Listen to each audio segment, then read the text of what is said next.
তখন চাচা একটু দেখলো মন খারাপ করে বসে আছে। তখন নীরব বলল, কিছু হয়েছে চাচা? তখন চাচা উত্তর দিল, হুম, কি হয়েছে? তোমার চাকরি চলে গেছে। নীরব তো এটা শুনে অবাক। তার বুকের ভেতর মনে হচ্ছে কেউ ছুরি দিয়ে আঘাত করছে। তখন নীরব বলল, কি বলছেন চাচা? আমি কি দোষ করলাম যার জন্য চাকরি থেকে বাদ? তুমি একটু আগে সামিয়ার সাথে নাকি অনেক খারাপ ব্যবহার করছো। সামিয়া বললো চাকরি থেকে বের করে দিতে, তাই আমায় করতে হলো। কিন্তু দোষটা তো আমার না।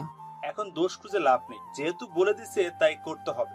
আমার কিছু করার নেই, এই বিজনেস চাচার হুকুমে চলে। পিৎজা নাকি তাকে দাও নাই, পিৎজা কি করছো? রাস্তায় দুজনকে দেখলাম পচা আপেল খাচ্ছে, তাই তাদের দিয়ে আসছি খেতে।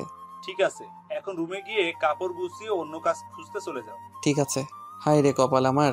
শোনো, একটা কথা বলি নীরব, তোমার বাবার কিন্তু অনেক বয়স হয়েছে শুনছি আমি। এখন তোমাকে কিছু একটা করতে হবে। মানুষ তোমাকে হাজার কথা বল, সেইগুলোতে কান দিও না। ভুল না হলেও মাথা নিচু করে চলে আসবে, নয়তো এইভাবে চাকরি হারাবে। নিজেকে শক্ত করো, সব সহ্য কর, একদিন সব ঠিক হয়ে যাবে। আশা করি বুঝতে পারছো। ভুলেও এই সামিয়ার পিছনে লেগো না, ও একজন অহংকারী মেয়ে। আমি নিজে বলছি, তার সাথে লাগতে যেও। ঠিক আছে চাচা, এখন থেকে কাউকে কিছু বলবো না, যত খুশি আঘাত করুক। আর চাচা, আব্বুকে এই কথা বলবেন না, আমার চাকরি নেই। ঠিক আছে, বলবো না। আমার কাছে কোনো চাকরির সন্ধান নেই যে তোমাকে সমস্যা নেই চাচা, থাক। নীরব মন খারাপ করে রুমে এসে ভাবতে লাগলো। এখন আমি কি করব? বাসায় তো যাওয়া যাবে না, কেন যে বলতে গেলাম। এখন তো চাকরি নেই, দোষটা আমার ছিল না, তবু কেন শাস্তি আমি পেলাম? নীরব বসে হাজারো চিন্তা করতে লাগলো। তখনই নীরবের ফোনটা বেজে উঠল। তাকিয়ে দেখে তার আম্মু ফোন করেছে। তখন নীরব ফোন রিসিভ করে সালাম দিল। নীরবের আম্মু সালামের উত্তর নিয়ে বলল, কি করিস বাবা? তোর কাজ কেমন? হ্যাঁ আম্মু, খুব ভালো। আমি এখন ডেলিভারিতে আসছি। ও আচ্ছা, সকালে খাবার খেয়েছিস? হুম। তুমি খাইছো? হরে বাবা, খাইছি। তোমার শরীরটা কেমন আছে? ভালো আছে। তুই কেমন আছিস? ভালো আছি আম্মু। আচ্ছা আম্মু, আমি ডেলিভারি দিয়ে রুমে গিয়ে কথা বলি। ঠিক আছে বাবা, তাহলে ফোন রাখছি। এই বলে নীরবের আম্মু ফোন কেটে দিল। তখন নীরব বসে চাপা কান্নায় ভেঙে পড়ল। কি করবে সে এখন? অনেক কষ্ট করে তার আব্বু এই চাকরি নিয়ে দিয়েছে, কিন্তু তাও চলে গেল। একটা চাকরি খুবই দরকার। তার আম্মু অসুস্থ, তার আব্বুরও বয়স হয়েছে, সংসার চালাতে কষ্ট হচ্ছে। তখন নীরব বসে বসে চিন্তা করতে লাগলো। কিছুক্ষণ পর নিজেকে সামলে নিল আর বলতে লাগলো, ভেঙে পড়লে চলবে না আমায়, নিজেকে শক্ত হতে হবে, বাবা মায়ের জন্য হলেও। আমি ছাড়া আর কেউ দেখার মতো নেই। যতই কষ্ট হোক আমার, এখন থেকে সব সহ্য করে নিব। চাকরির খোঁজে বেরিয়ে পড়ি। এই বলে নীরব কাপড় গুছিয়ে নিয়ে রুম থেকে বের হয়ে গেল। তার চাচাকে চাবি দিয়ে বিদায় নিয়ে চলে আসলো। আসার সময় তার চাচা 200 টাকা দিয়ে দিল। নীরব বাহিরে এসে ভাবতে লাগলো কি করবে, কোথায় যাবে। তার বাসায় এখন যাওয়া ঠিক হবে না। এখন একটা চাকরি খুঁজে নিতেই হবে। তখন নীরব হাঁটতে লাগলো রাস্তার এক পাশ দিয়ে। তখনই আবার ফোনটা বেজে উঠল। নীরব তাকিয়ে দেখে অপরিচিত ফোন নাম্বার। তখন ফোন রিসিভ করে সালাম দিল। ওপাশ থেকে বলে উঠল, আমি সামিয়া বলছি। কেমন দিলাম তোকে, একেবারে চাকরি ছাড়া করে দিলাম। এখন তো সবে শুরু, আরো বাকি আছে। আমি তোর উপর ভয়ঙ্করভাবে প্রতিশোধ নিব, তুই দেখতে থাক কি করি আমি। এই বলে সামিয়া হাসতে হাসতে ফোন কেটে দিল। নীরব আর কিছু না ভেবে হাঁটতে লাগলো। তার এখন চাকরির দরকার, অন্য কিছু ভাবার সময় নেই। নীরব ফুটপাত দিয়ে হেঁটে হেঁটে যাচ্ছিল। আর তখন নীরব চিন্তা করতে লাগলো, কোথায় যাব এখন চাকরির খোঁজে? যদি চাকরি না পাই, রাতে থাকবো কোথায়? এই বলে নীরব হাঁটতে লাগলো। কিছুটা দূরে গিয়ে চিন্তিত অবস্থায় ধূপ করে বসে পড়ল। তার মাথা একদম কাজ করছে না। মাটিতে বসে বসে মাথায় হাত দিয়ে নানান চিন্তা করতে লাগলো। তখনই একটা লোক এসে নীরবকে বলল, এই যে ভাই, এখান থেকে উঠেন, এখানে বাইক রাখবে। কে রাখবে ভাই? সামনে তাকিয়ে দেখেন। তখন নীরব তাকিয়ে দেখে একটা লোক বাইক নিয়ে দাঁড়িয়ে আছে। তখন নীরব মনে মনে বলল, হায় রে, বসেও শান্তি নেই। এই বলে নীরব সেখান থেকে উঠে হাঁটতে লাগলো। কিছুক্ষণ হাঁটার পর নীরবের অনেক ক্ষুধা পায়। তাই সে একটা ছোটখাটো হোটেলে গিয়ে কিছু খাবার খেয়ে হোটেলের বিল দিয়ে আবারও সীমাহীন গন্তব্যে হেঁটে চলেছে। সারাদিন হেঁটেও চাকরি কোনো জায়গায় পায়নি। অনেক জায়গায় জিজ্ঞাসা করেছিল। দুপুর গড়িয়ে সন্ধে হয়ে গেল, কিন্তু থাকার জায়গা আর চাকরি পেল না। তখন নীরব মনে মনে বলে উঠল, তাহলে কি আমায় বাসায় ফিরে যেতে হবে? না, বাসায় যাওয়া যাবে না। যত কিছুই হোক, দরকার হলে রাস্তায় থাকবো, তবুও একটা চাকরি নিয়ে ছাড়বো, হাল ছাড়বো না। তখন নীরব হাঁটতে হাঁটতে একটা গলিতে প্রবেশ করে। দুই পাশে উঁচু উঁচু বাড়ি। রাস্তাটা বেশ অন্ধকার। রাস্তায় মানুষ নেই, একেবারে নিস্তব্ধতা। তখন নীরব মনে মনে বলে উঠল, সামনে যাওয়া কি ঠিক হবে? যদি চোর ডাকাত থাকে তাহলে তো সব নিয়ে চলে যাবে। তবু গিয়ে দেখি কি হয়। গিয়ে দেখি কোনো থাকার মতো জায়গা পাই কিনা। আজ কিন্তু যেই অন্ধকার, যেতেই তো ভয় করছে। আল্লাহ, আমার মতো অবুঝ পোলাটারে বাঁচাও। আমার থেকে ভূত পেতনি দূরে রেখো, আমি যাচ্ছি। এই বলে নীরব আস্তে আস্তে হেঁটে যাচ্ছিল। হঠাৎ সামনে তাকিয়ে দেখে একটা লোক রাস্তায় পড়ে আছে। এটা দেখে নীরব ভয় পেয়ে গেল, কারণ নীরব ছোটবেলা থেকেই ভূতকে অনেক ভয় পায়। সে অনেক গল্পের বইয়ে পড়েছে রাস্তায় নাকি ভূত মানুষের রূপ ধরে শুয়ে থাকে এমন নিরিবিলি জায়গায়। তাছাড়া শহরে ডাকাত ছিনতাইকারী এমন ছদ্মবেশে থাকে। তখন নীরব মনে মনে বলল, আম্মু বলছিল সূরা পড়ে বুকে ফু দিলে নাকি ভূত চলে যায়। দেখি তো ট্রাই করে, ফু দিয়ে যায় নাকি ভূত হলে। তখন নীরব চোখ বন্ধ করে কিছু সূরা পড়ে বুকে ফু দিল, যাতে ভূত হলে চলে যায়। তখন চোখ খুলে বলল, যা বাবা, ভূত গেল না কেন? আমার সূরা কি কবুল হয়নি নাকি? তাহলে মনে হয় চোখ খুলতে খুলতে মেয়াদ চলে গেছে। যাই একটু দেখে আসি কি এটা, ডাকাত ছিনতাইকারী। যাই হোক সাথে তো কিছু নাই। তখন নীরব বুকে 3 কেজি সাহস নিয়ে সামনে এগিয়ে যেতে লাগলো। গিয়ে দেখে এটা ভূত না, মানুষ, একজন বয়স্ক ব্যক্তি। তখন নীরব বলে উঠল, শয়তান, মন ফাজিল, মন হুদাই এতগুলো ভয় দেখাইছে আমারে। হারামি, মন তোরে সামনে পাই তখন পানিতে চুবিয়ে মারবো। তখন নীরব লক্ষ্য করলো লোকটা মোটামুটি বয়স্ক। তখন নীরব তার বুকে হাত দিয়ে দেখে বলল, কই, বুকে তো দুপদাপ ঠুসটার শব্দ করে না। তাহলে কি মারা গেছে নাকি? ধুর, আমি তো বুকে কান পেতে শুনিনি। তাহলে কেমনে শুনবো? দেখি তো ভলিউম কত দেওয়া আছে বাজার। তখন নীরব কান পেতে শুনে বলল, হ্যাঁ, ভলিউম একদম কম দেওয়া আছে। তার মানে বেঁচে আছে, কিন্তু অজ্ঞান হয়ে গেছে। তখন নীরব তাকে উঠিয়ে রাস্তার এক সাইডে বসিয়ে ভাবতে লাগলো। এখন জ্ঞান কি করে ফেরাই তার? দূর, আশেপাশে তো ডাক্তার নাই, দেখি তাকে কি হয়। তখন নীরব তাকে ডাকলো, কিন্তু সাড়া পেল না। তখন নীরব বলে উঠল, ও অজ্ঞান কাকু, তুমি একটু যাও, জ্ঞান কাকুরে পাঠাও, আইয়া পড়ো, তার জ্ঞান আইয়া পড়ো। তখন নীরব বসে রইল এই বলে, কিন্তু জ্ঞান আসছে না। তখন নীরব আবারও বলল। বুঝতে পারছি কি করতে হবে। তখন নীরব তার ব্যাগ থেকে পানির বোতল বের করে তার চেহারায় পানি ছিটিয়ে দিল, কিন্তু তাতেও কোনো কাজ হলো না। লোকটার জ্ঞান ফিরল না। তখন নীরব বলে উঠল, একে নিয়ে তো তাহলে হাসপাতালে যেতে হবে, কিন্তু যাব কি করে? এইভাবে তো ফেলে রেখে যেতে পারবো না। আশেপাশে তো কিছুই দেখি না, নিয়ে যাব কি করে? তখনই নীরব দেখলো একটা রিক্সা আসছে। চালকটা মোটামুটি ইয়াং। তখন নীরব দৌড়ে রিক্সার কাছে গিয়ে থামিয়ে বলল, মামা, যাইবেন? কই যাবেন?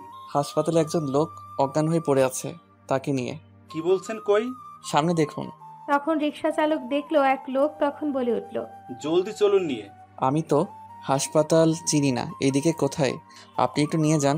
ঠিক আছে। তখন নীরব আর রিক্সা চালক দুজন মিলে ধরে অনেক কষ্টে রিক্সার মধ্যে ওঠালো। আর কোনো লোক না থাকায় কিছুক্ষণ পর একটা হাসপাতালে নিয়ে গেল। নীরব তার পকেট থেকে ভাড়া দিয়ে রিক্সা চালককে বিদায় করে দিল। তারপর হাসপাতালের ভেতরে নিতেই ডাক্তার, নার্স সবাই অদ্ভুত আচরণ করতে লাগলো দেখেই। সবাই এই বয়স্ক লোকটাকে দেখেই নিয়ে দৌড়াতে লাগলো এমার্জেন্সি। নীরব কিছুই বুঝতে পারছে না। নীরব হাসপাতালে নিয়ে আসছে, তার কাছে তো কোনো টাকাই নেই। এখন কি করবে? তখনই একজন লোক এসে জিজ্ঞাসা করলো, আপনি কি তাকে নিয়ে এসেছেন? আমি নিয়ে আসছি। তাকে কোথা থেকে নিয়ে আসছেন?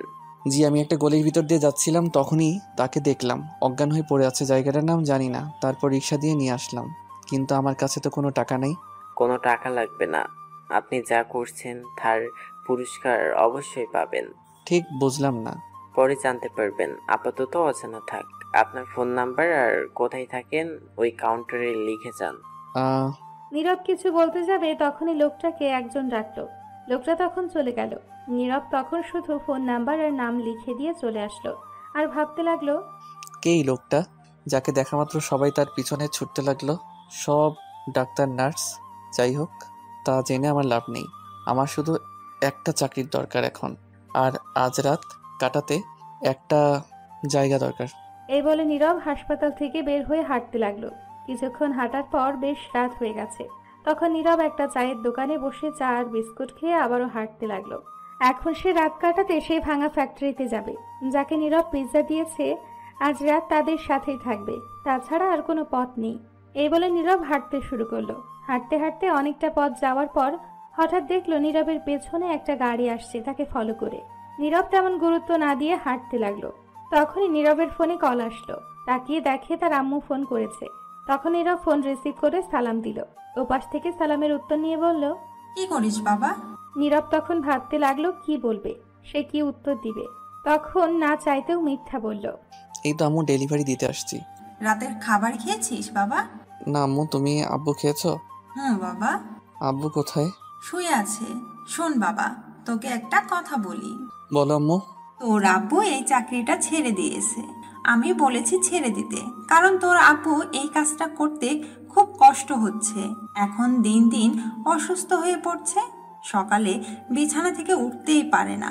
তোকে আগে বলি নাই তুই চিন্তা করবি, তাই এখন বললাম। তুই যেহেতু এখন চাকরি করছিস, তাই তোর আব্বুকে বললাম ছেড়ে দিতে। আপাতত রেস্ট নে। তুই কি বলিস বাবা? নীরবের দুই চোখ দিয়ে সাথে সাথে পানি পড়তে লাগলো। নিজেকে কোনো মতে সামলে বলল, কি বলছো আম্মু? আমি যেহেতু চাকরি করছি, এখন আব্বু রেস্ট নিক, আরাম করুক, চিন্তা করো না তোমরা। হুম বাবা। আচ্ছা আম্মু, আমি ডেলিভারি দিয়ে কল দিচ্ছি তোমাকে। ঠিক আছে বাবা। এই বলে নীরব ফোন কেটে নিঃশব্দে কাঁদতে লাগলো। কি করবে সে? তার তো চাকরি নেই। তখনই নীরবের পাশে এসে গাড়িটা থামলো, আর গাড়ি থেকে 8-10 জন নেমে নীরবের মুখে চোখে কাপড় বেঁধে হাতে পায়ে বেঁধে গাড়িতে তুলে নিয়ে যেতে লাগলো। মুখ বাঁধা বলে নীরব কিছু বলতেও পারছে না, নড়াচড়া করতেও পারছে না। কে তাকে তুলে নিয়ে যাচ্ছে? অনেকক্ষণ পর একটা জায়গায় নিয়ে গেল নীরবকে। ঠিক মতো দেখতে পারছে না কোথায় নিয়ে গিয়েছে। তখনই নীরবকে গাড়ি থেকে ফেলে কোনো কথা না বলেই হকি স্টিক দিয়ে মারতে লাগলো। নীরব চিৎকারও করতে পারছে না, তার মুখ বাঁধা বলে ব্যথায় কান্না করতে লাগলো। মারতে মারতে রক্তাক্ত করে ফেলেছে নীরবকে। নীরব প্রায় বাঁচার আশা ছেড়েই দিল। কোনো মতে সে নিঃশ্বাস নিতে পারছে এখন। তখনই কেউ তাকে মারা বন্ধ করতে বলল। তখন সবাই থেমে গেল, আর কেউ নীরবের কানের কাছে এসে বলতে লাগলো, ইস, অনেক রক্ত বের হচ্ছে, খুব কষ্ট হচ্ছে কি? নীরবের কণ্ঠটা কেমন জানি চেনা মনে হলো। চোখ বাঁধা বলে দেখতে পারছে না, মুখটাও বাঁধা। তখনই আবার বলে উঠল, কেউ পানি এনে ঢেলে দে, রক্তগুলো ধুয়ে যাক। আমি আবার রক্ত দেখতে পারি না। তখনই নীরবের ওপর পানি ঢেলে দিল। তখন কাটা জায়গাগুলোতে আরো জ্বালা পোড়া করতে লাগলো নীরবে। ছটফট করতে লাগলো নীরব। শরীরে একদম শক্তি নেই, তার বেশি নড়াচড়া করতে পারছে না। তখনই আবার বলে উঠল, আরে আরে, চিন্তা করিস না, মরবি না। তোকে এত তাড়াতাড়ি এত সহজেই কি করে মারি বল? তোকে আরো সুন্দর করে আরো কষ্ট দিয়ে আস্তে আস্তে মারতে হবে, নয়তো মজা পাওয়া যাবে না। আজ আর কিছু করব না, বলছিলাম না তোকে? ভয়ঙ্করভাবে প্রতিশোধ নিব তোর থেকে। সবে মাত্র শুরু, সামনে দেখ আরো কি হয়। তোর উপরে চলে যাওয়া কনফার্ম। আমি তোকে এই পৃথিবী থেকে বিদায় করবই, না হলে আমার নাম সামিয়া না। এই বলে হাসতে লাগলো সামিয়া। তখনই কেউ সামিয়াকে ঠাস করে চড় দিল, আর কিছু একটা বলল। নীরব তার কণ্ঠ শুনে বুঝতে পারছে এটা কেউ না, বাসে একসাথে আসা সেই মেয়েটি। তখনই নীরব আর কিছু শুনতে পেল না, অজ্ঞান হয়ে গেছে। যখন নীরব চোখ খুলল তখন নিজেকে হাসপাতালের বেডে দেখল, আইসিইউতে। তার হাত পা ব্যান্ডেজ করা, মুখে অক্সিজেন মাস্ক। তখন নীরব ভাবতে লাগলো তাকে কে এখানে নিয়ে আসলো। হঠাৎ তখন পাশে তাকাতে নীরব ঘাবড়ে গেল, কারণ তার পাশে সামিয়া দাঁড়িয়ে আছে। আর সামিয়া তখন বলে উঠল, জ্ঞান ফিরেছে তাহলে তোর? যাক, ভালোই হয়েছে।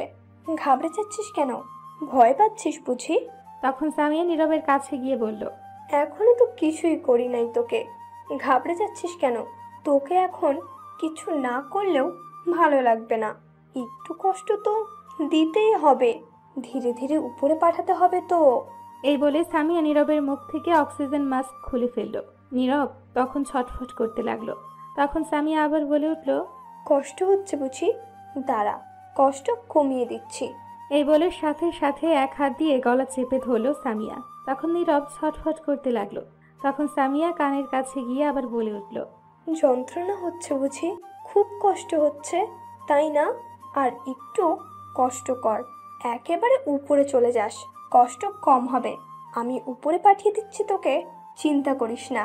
এই বলে দুই হাত দিয়ে সামিয়া গলা চেপে ধরল নীরবের। নীরব ছটফট করতে লাগলো, নড়াচড়া করতেও পারছে না। তাকে বাধা দেওয়ার মতো শক্তি নেই। বাঁচার আশা ছেড়ে দিল নীরব। তখন সামিয়া আবার বলে উঠল, আজ পর্যন্ত আমার বাবা মা আমার গায়ে হাত তুললো না, আর তুই ভিখারির বাচ্চা আমার গায়ে হাত তুললি, অপমান করলি, তাও আবার রাস্তায়। এর শাস্তি তোর মৃত্যু।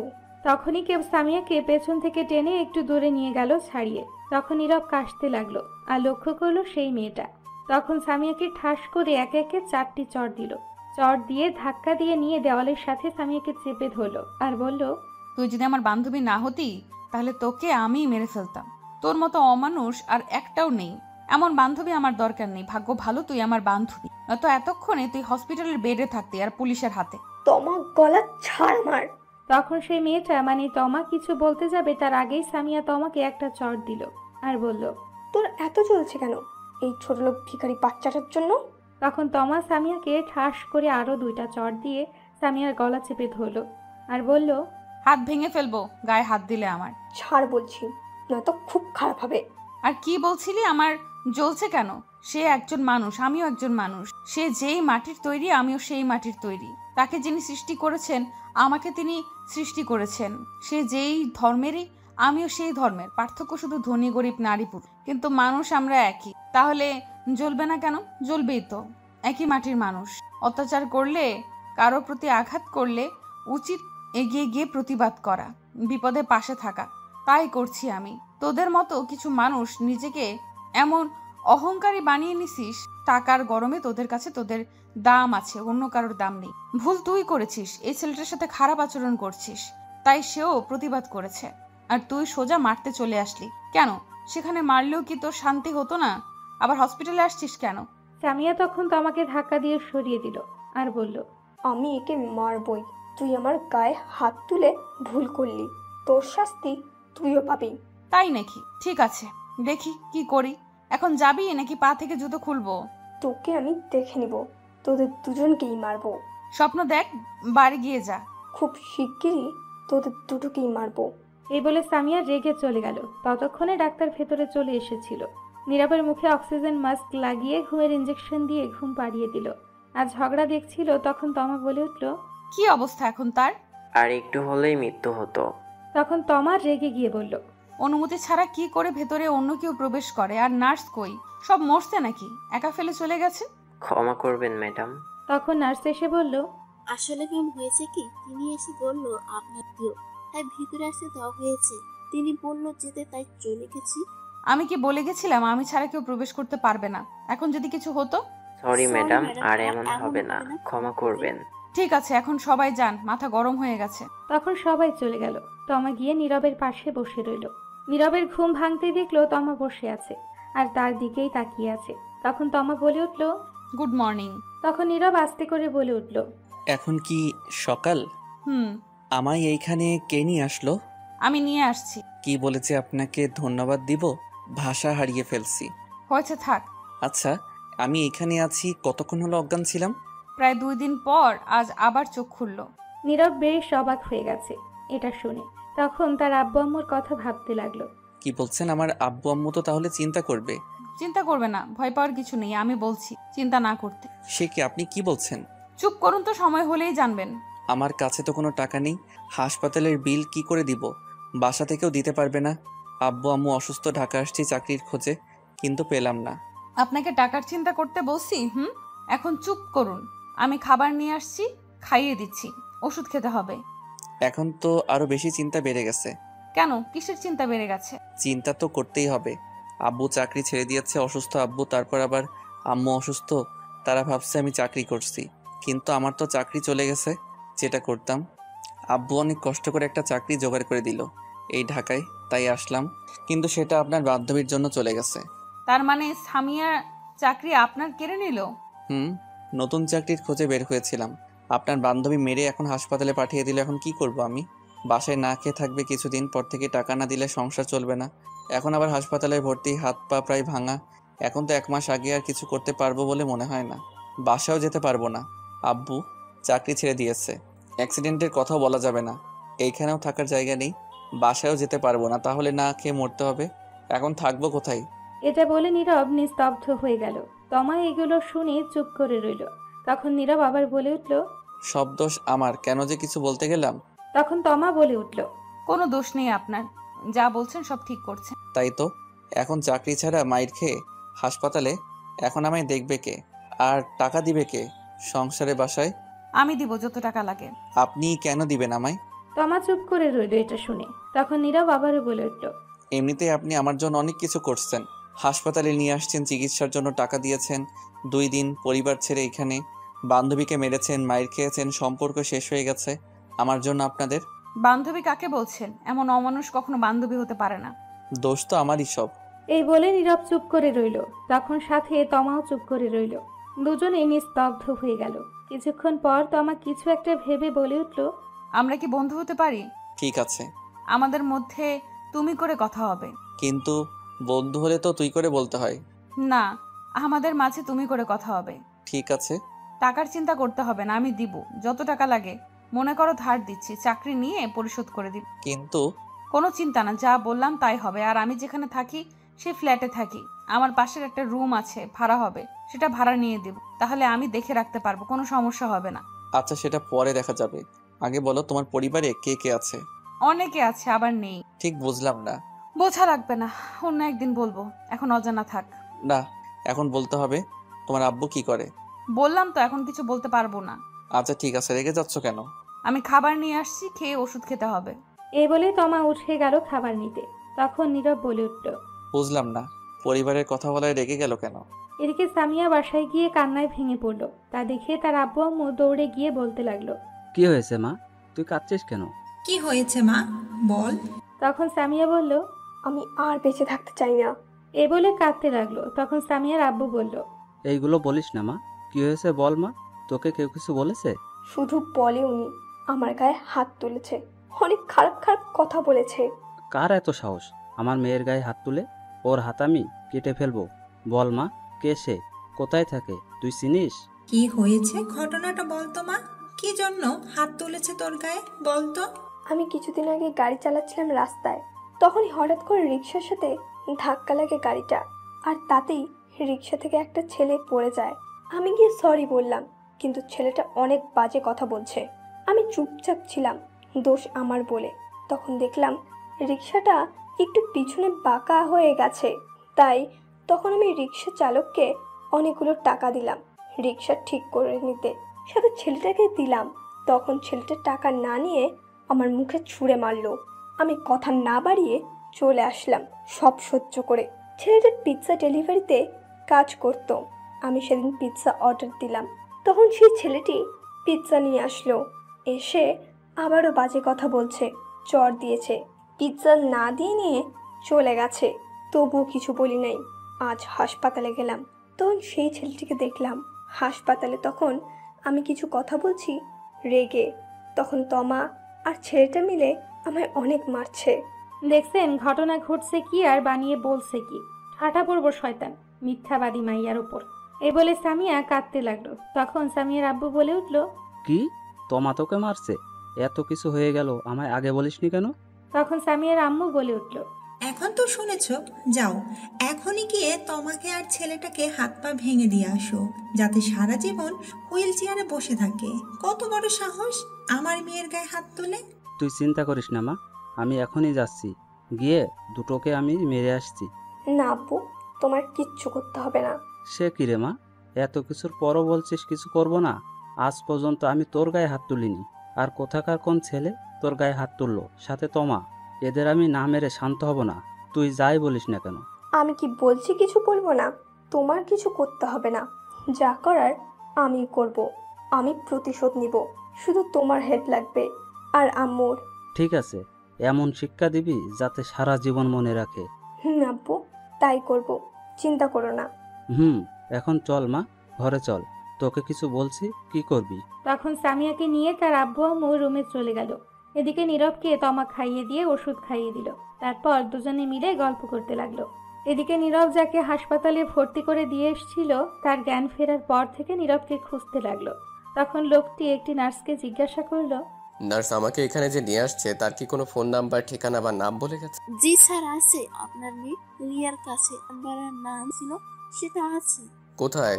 আমার মেয়ে, ডেকে নিয়ে আসো। ঠিক আছে স্যার, যাচ্ছি।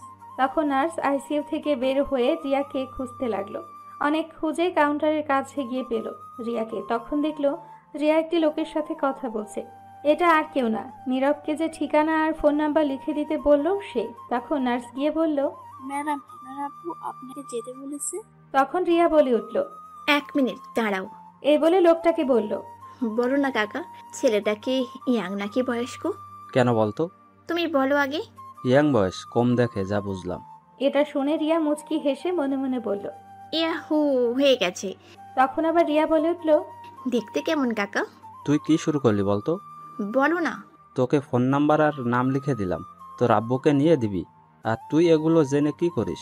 চেহারা কেমন, বুড়া না জোয়ান, সুন্দর না কালা, এইগুলা জেনে কি করিস? দরকার আছে, তোমাকে বলা যাবে না। আব্বুর দরকার, আমারও পার্সোনালভাবে দরকার। সে তুমি বুঝবে না, তোমার বয়স হয়নি, তুমি বলো। এত বুঝতে হবে না আমার। শোন, ছেলেটা দেখতে খুব সুন্দর এবং ইয়াং, চেহারা দেখতে ভালোই। এবার হয়েছে, যা। ইয়াহু, হয়ে গেছে কাকা, আমার আর কিচ্ছু জানতে হবে না। Thank you so much. এই বলে তার কাকার 2 গাল টেনে ফোন নাম্বার নিয়ে দৌড়ে খুশিতে নাচতে নাচতে চলে যেতে লাগলো। আচ্ছা বলুন তো দেখি, কে হতে পারে নায়িকা 3 জনের মধ্যে থেকে? কাকে মনে হচ্ছে আপনাদের কাছে? এত বুঝতে হবে না আমার। শোন, ছেলেটা দেখতে সুন্দর এবং ইয়াং, চেহারা দেখতে ভালোই। এবার হয়েছে শান্তি, এখন যা। ইয়াহু, হয়ে গেছে কাকা, আমার আর কিচ্ছু জানতে হবে না। Thank you so much. এই বলে তার কাকার 2 গাল টেনে ফোন নাম্বার নিয়ে দৌড়ে খুশিতে নাচতে নাচতে চলে যেতে লাগলো। তার কাকা রিয়ার এমন কাণ্ড দেখে হাসতে লাগলো আর বলতে লাগলো, পাগলি মেয়ে কোথাকার, কি যে হয়েছে হঠাৎ করে কে জানে। এদিকে রিয়া দৌড়ে তার আব্বুর কাছে চলে গেল আর গিয়ে বলে উঠল, আব্বু। কি হয়েছে, কোথায় গিয়েছিলি? আব্বু আব্বু আব্বু। এই বলে রিয়া গিয়ে তার আব্বুর গলা জড়িয়ে ধরলো আর মুচকি মুচকি হাসতে লাগলো। তখন তার আব্বু বলে উঠল, ব্যাপার কি, আজ আমার মেয়েটিকে এত খুশি লাগছে? আজ আমি অনেক খুশি। কি হয়েছে মামনি, বলো তো? না, এখন বলবো না। আগে ছেলেটাকে খুঁজে নিয়ে এসে একদম আব্বুকে বলে দেব একেই পছন্দ হয়েছে, এর সাথেই বিয়ে দিতে হবে আপাতত। এখন আপাতত বলবো না। কিরে, কি হয়েছে বল? বলবো আব্বু, খুশির খবরটা আপাতত থাকুক, আমি সময় হলেই বলে দেব। ঠিক আছে, তোর ইচ্ছে। তোর কাছে নাকি ওই ছেলের ফোন নাম্বার আর নাম লিখে দিয়েছে? আমার কাছেই আছে। ছেলেটাকে একটা ফোন কর আর বল আসতে। আমার জীবনটা বাঁচিয়ে তার বিনিময়ে পুরস্কার তো দিতে হবে। পুরস্কারটা আমাকেই তার কাছেই দিয়ে দিও। এই ভেবে রিয়া মুচকি হেসে উঠল। তখন তার আব্বু বলে উঠল, কিরে, কি হলো, ফোন কর। আব্বু, এখনই ফোন করছি। এই বলে রিয়া ফোন নাম্বার তুলে কল দিতেই শুনতে পেল ফোন বন্ধ। কয়েকবার ট্রাই করলো কিন্তু বারবার ফোন বন্ধ বলছে। তখন রিয়ার আব্বু বলে উঠল, কি হয়েছে মামনি, ফোন তুললো? না আব্বু, ফোন বন্ধ। বলিস কি? আচ্ছা সমস্যা নেই, তোর কাকা তো চিনে দেখেছে। আমি সুস্থ হয়ে বাসায় যাই, তখন তোর কাকাকে খুঁজতে পাঠাবো। ঠিক আছে আব্বু। তোর বড় বোনটার খোঁজ পেলি কোনো? ফোন খুলেছে? বড় বোনকে এটা জানতে হলে গল্পের সাথেই থাকুন, রহস্য হয়ে থাকুক এখন। না আব্বু, কোনো খোঁজ পাইনি। হয়তো সিম কার্ড পরিবর্তন করে ফেলেছে। আমি জানি এই ঢাকায় আছে, কিন্তু কোথায় জানি না। মেয়েটারা তো রাগ বুঝতে পারি নাই, ওর সাথে এমনটা করা উচিত হয়নি। দূর আব্বু, তুমি চিন্তা করো না তো। আপু এমনিই দেখো, আপু ঠিক আসবে। তাই যেন হয়। আচ্ছা তুমি শুয়ে থাকো, আমি খাবার নিয়ে আসি। ঔষধ খেতে হবে তো তোমার? ঠিক আছে মা। তখন রিয়া উঠে চলে গেল তার আব্বুর জন্য খাবার আনতে। এদিকে তমা ডাক্তারের সাথে কথা বলছে নীরবের বিষয়ে। আচ্ছা ডক্টর সাহেব, আমি একে নিয়ে কবে কখন বাসায় যেতে পারবো? এই মনে করুন 2 থেকে 3 দিন পর। তার আগে কি নিয়ে যাওয়া যাবে না? কেন, কোনো সমস্যা ম্যাডাম? একটা সমস্যা আছে। আমি চাইছিলাম আজ নিয়ে যেতে বাসায়, কারণ সামিয়া যেহেতু একবার মারার চেষ্টা করেছে, নিশ্চয়ই আবারও আসবে। আমি আর রিস্ক নিতে চাইছি না। আজ আমি নিয়ে গেলে তাদেরকে কোনো সমস্যা হবে?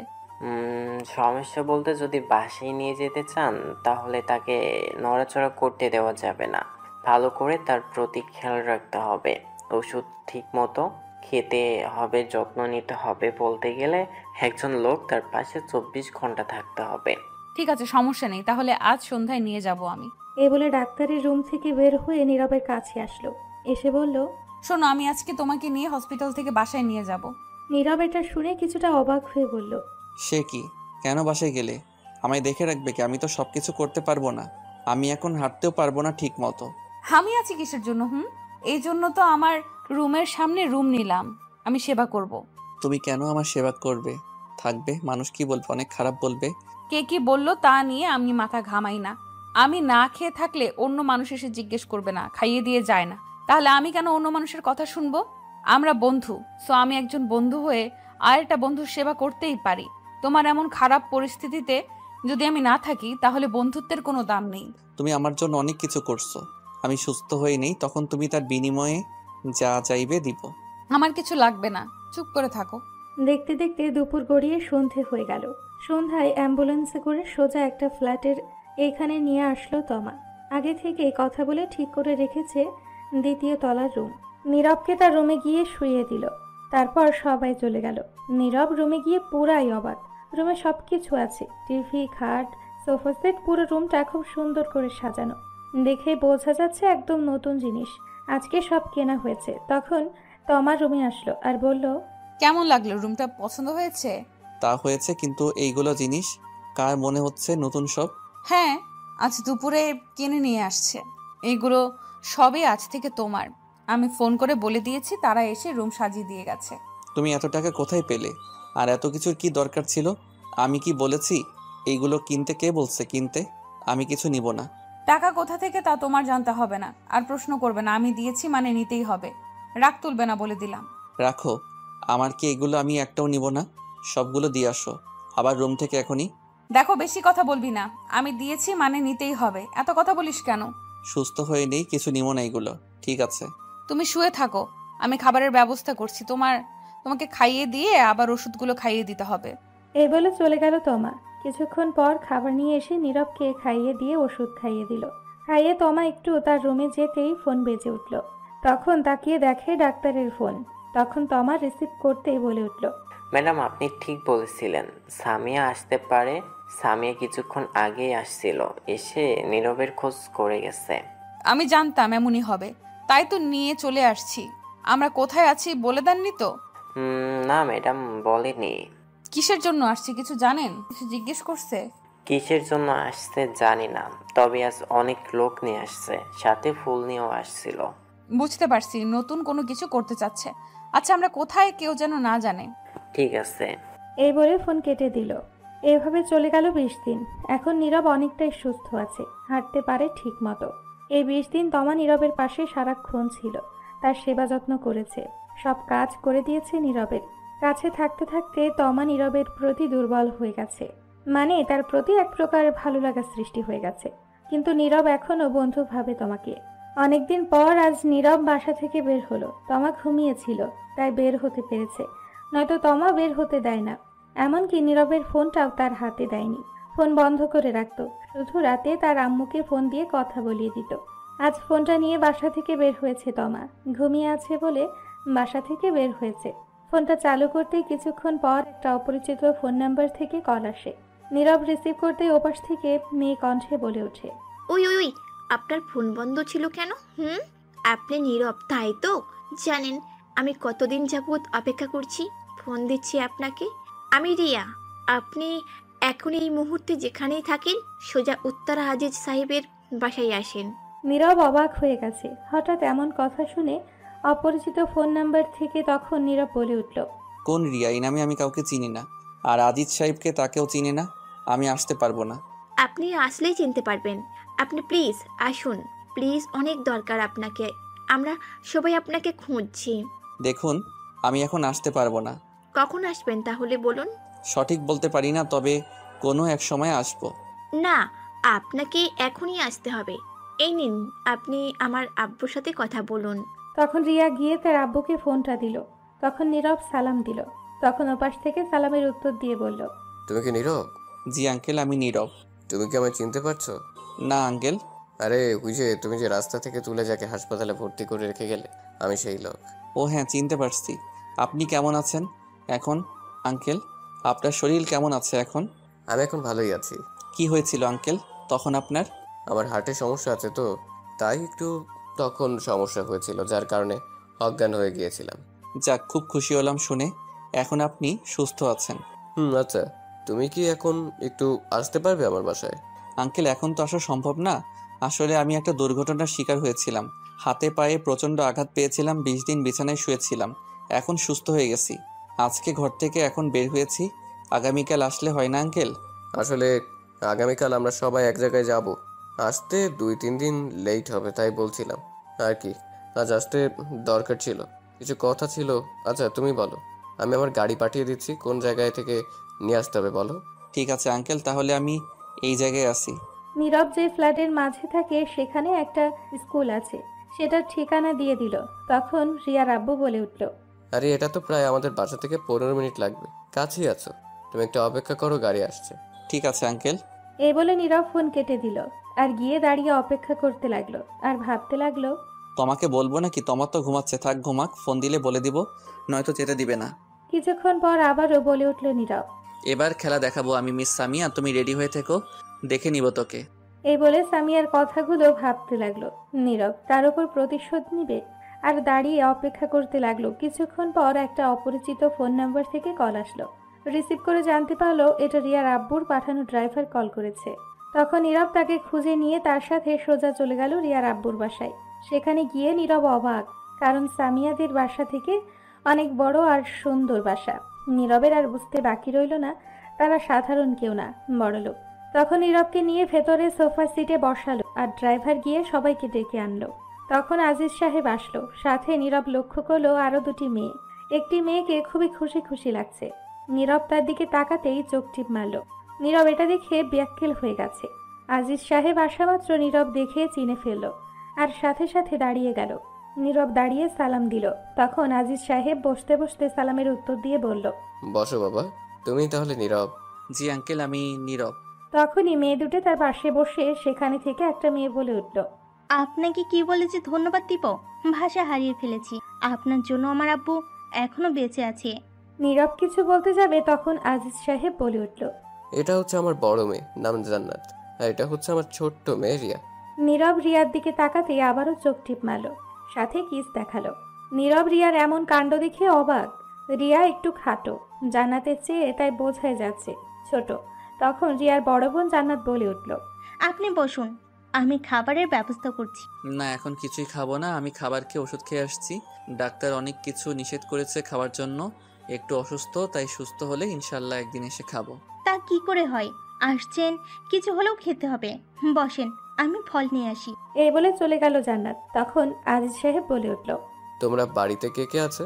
জি আঙ্কেল, আমি, আম্মু আর আব্বু। তোমার আর কোনো ভাই বোন নেই? না আঙ্কেল। তোমার বাবা কি করেন? জি আব্বু এখন বর্তমানে কিছু করে না, অসুস্থ, আর আম্মু অসুস্থ। আমি ঢাকায় আসছি একটা চাকরি করতে, কিন্তু চাকরিটা চলে গেছে। সে কি, তুমি তাহলে ফ্যামিলি চালাও? জি আঙ্কেল, কিন্তু চাকরি তো চলে গেল, কি করে চালাবো বলেন আঙ্কেল। তখনই জান্নাত ফল নিয়ে এসে দিল। নিন, ফল খান। তখন নীরব এক পিস ফল নিল, সাথে সবাই নিল। নীরব সবাইকে বলছে বলে সবাই ফল নিল। এদিকে রিয়া তো এক দৃষ্টিতে তাকিয়ে আছে, ফল খাচ্ছে আর নীরবের দিকে অদ্ভুত দৃষ্টিতে তাকিয়ে আছে। মনে হচ্ছে ফলকে নয়, নীরবকেই খেয়ে ফেলবে। ফল খেতে খেতে অনেক কথা বলল। তখন আজিজ সাহেব একটা ব্যাংকের চেক দিয়ে বলল, নাও বাবা, এটা আমার তরফ থেকে উপহার। আমি বুঝতে পারছি আঙ্কেল, আপনি টাকার চেক কেন দিয়েছেন। আপনার জীবন বাঁচিয়েছি বলে খুশি হয়ে হয়তো দিয়েছেন, কিন্তু আঙ্কেল আমি এটা নিতে পারবো না। এটা যদি নেই তাহলে আমার কাছে মনে হবে আমি আপনাকে টাকার জন্য বাঁচিয়েছি। এটা আমি নিতে পারবো না আঙ্কেল, ক্ষমা করবেন, জোর করবেন না আঙ্কেল। যদি পারেন আমায় একটা কাজের জোগাড় করে দিন, যে কোনো একটা চাকরি দরকার আঙ্কেল। তখন জান্নাত বলে উঠল, এটা কেমন, আপনি টাকাগুলো নিন। আমার টাকার প্রয়োজন নেই, আমি জীবন বাঁচিয়েছি, তার বিনিময়ে টাকা চাই না। যদি দেন তাহলে একটা চাকরি দেন। তোমার বাবা মার সত্যি কপাল ভালো, এমন একটা ছেলে পেয়েছে। দোয়া রইল তাদের জন্য। আমি খুবই খুশি হলাম। একটা কাজ করো, তুমি আগামীকাল না, তার পরের দিন আসবে। আমি আমার অফিসে চাকরি দিব। সত্যি আঙ্কেল? হ্যাঁ সত্যি। অনেক ধন্যবাদ আঙ্কেল আপনাকে। তারপর আরো কিছুক্ষণ কথা বলে নীরব চলে আসবে। তখন রিয়া ডেকে একটু বাহিরে নিয়ে গেল নীরবকে। তখন নীরব বলে উঠল, বলুন কি বলবেন। চোখ বন্ধ করো। কেন? বন্ধ করুন বলছি। ঠিক আছে। তখন নীরব চোখ বন্ধ করে ফেলল আর সাথে সাথে রিয়া নীরবের গালে একটা কিস করে কামড় দিয়ে বলল, আজ কিছু বলবো না, আর লজ্জা করছে। আপনি আসুন আগামীকালের পরের দিন, তখন আব্বুকে বলবো তার সাথে নিয়ে যাওয়া বলার। এই বলে দৌড়ে চলে গেল রিয়া। নীরব অবাক হয়ে দাঁড়িয়ে আছে। তখনই ফোন আসলো নীরবের ফোনে। তাকিয়ে দেখে তমা। রিসিভ করার আগে ফোনটা বন্ধ হয়ে গেছে, চার্জ ছিল না বলে। তখন নীরব তাড়াতাড়ি সবার কাছ থেকে বিদায় নিয়ে চলে আসলো। আসার আগে আজিজ সাহেব জোর করে 5,000 টাকা দিয়ে দিল। তার গাড়ি নিয়ে নীরবকে পাঠিয়ে দিল। নীরব বাসায় গিয়ে দেখলো দরজা খোলা। ভেতরে যেতেই দেখলো তমা রুমে বসে ফুপিয়ে কাঁদছে। কি ভাবছিলেন? তমারই আর বড় বোন? সবাই তো ভেবেই নিয়েছিলেন তমাই হবে, তাই না? চমকে গেলেন তো? এখন বলুন তো কি মনে হয় তোমাকে? আইডিয়া করুন তো এখন কে নায়িকা হবে? নীরব তোমাকে হঠাৎ এমন কাঁদতে দেখে একদম অবাক হয়ে গেছে। বাচ্চাদের মতো বসে বসে ফুপিয়ে ফুপিয়ে কাঁদছে। তখন নীরব তা দেখে বলে উঠল, কি হয়েছে, এমন করে কাঁদছো কেন? কিছু হয়েছে? তমা কারো কণ্ঠ শুনতেই তাকিয়ে দেখে নীরব। তখন আরো জোরে কান্না করে দিল। আর নীরবকে দেখেই আর 1 মিনিট বসে না থেকে দৌড়ে নীরবকে গিয়ে জড়িয়ে ধরে কাঁদতে কাঁদতে বলতে লাগলো, শয়তান বান্দর, তুই গেছিস না বলে? জানিস কতটা চিন্তা হচ্ছিল আমার। ফোন বন্ধ কেন? এই বলে তমা কাঁদতে লাগলো জড়িয়ে ধরে।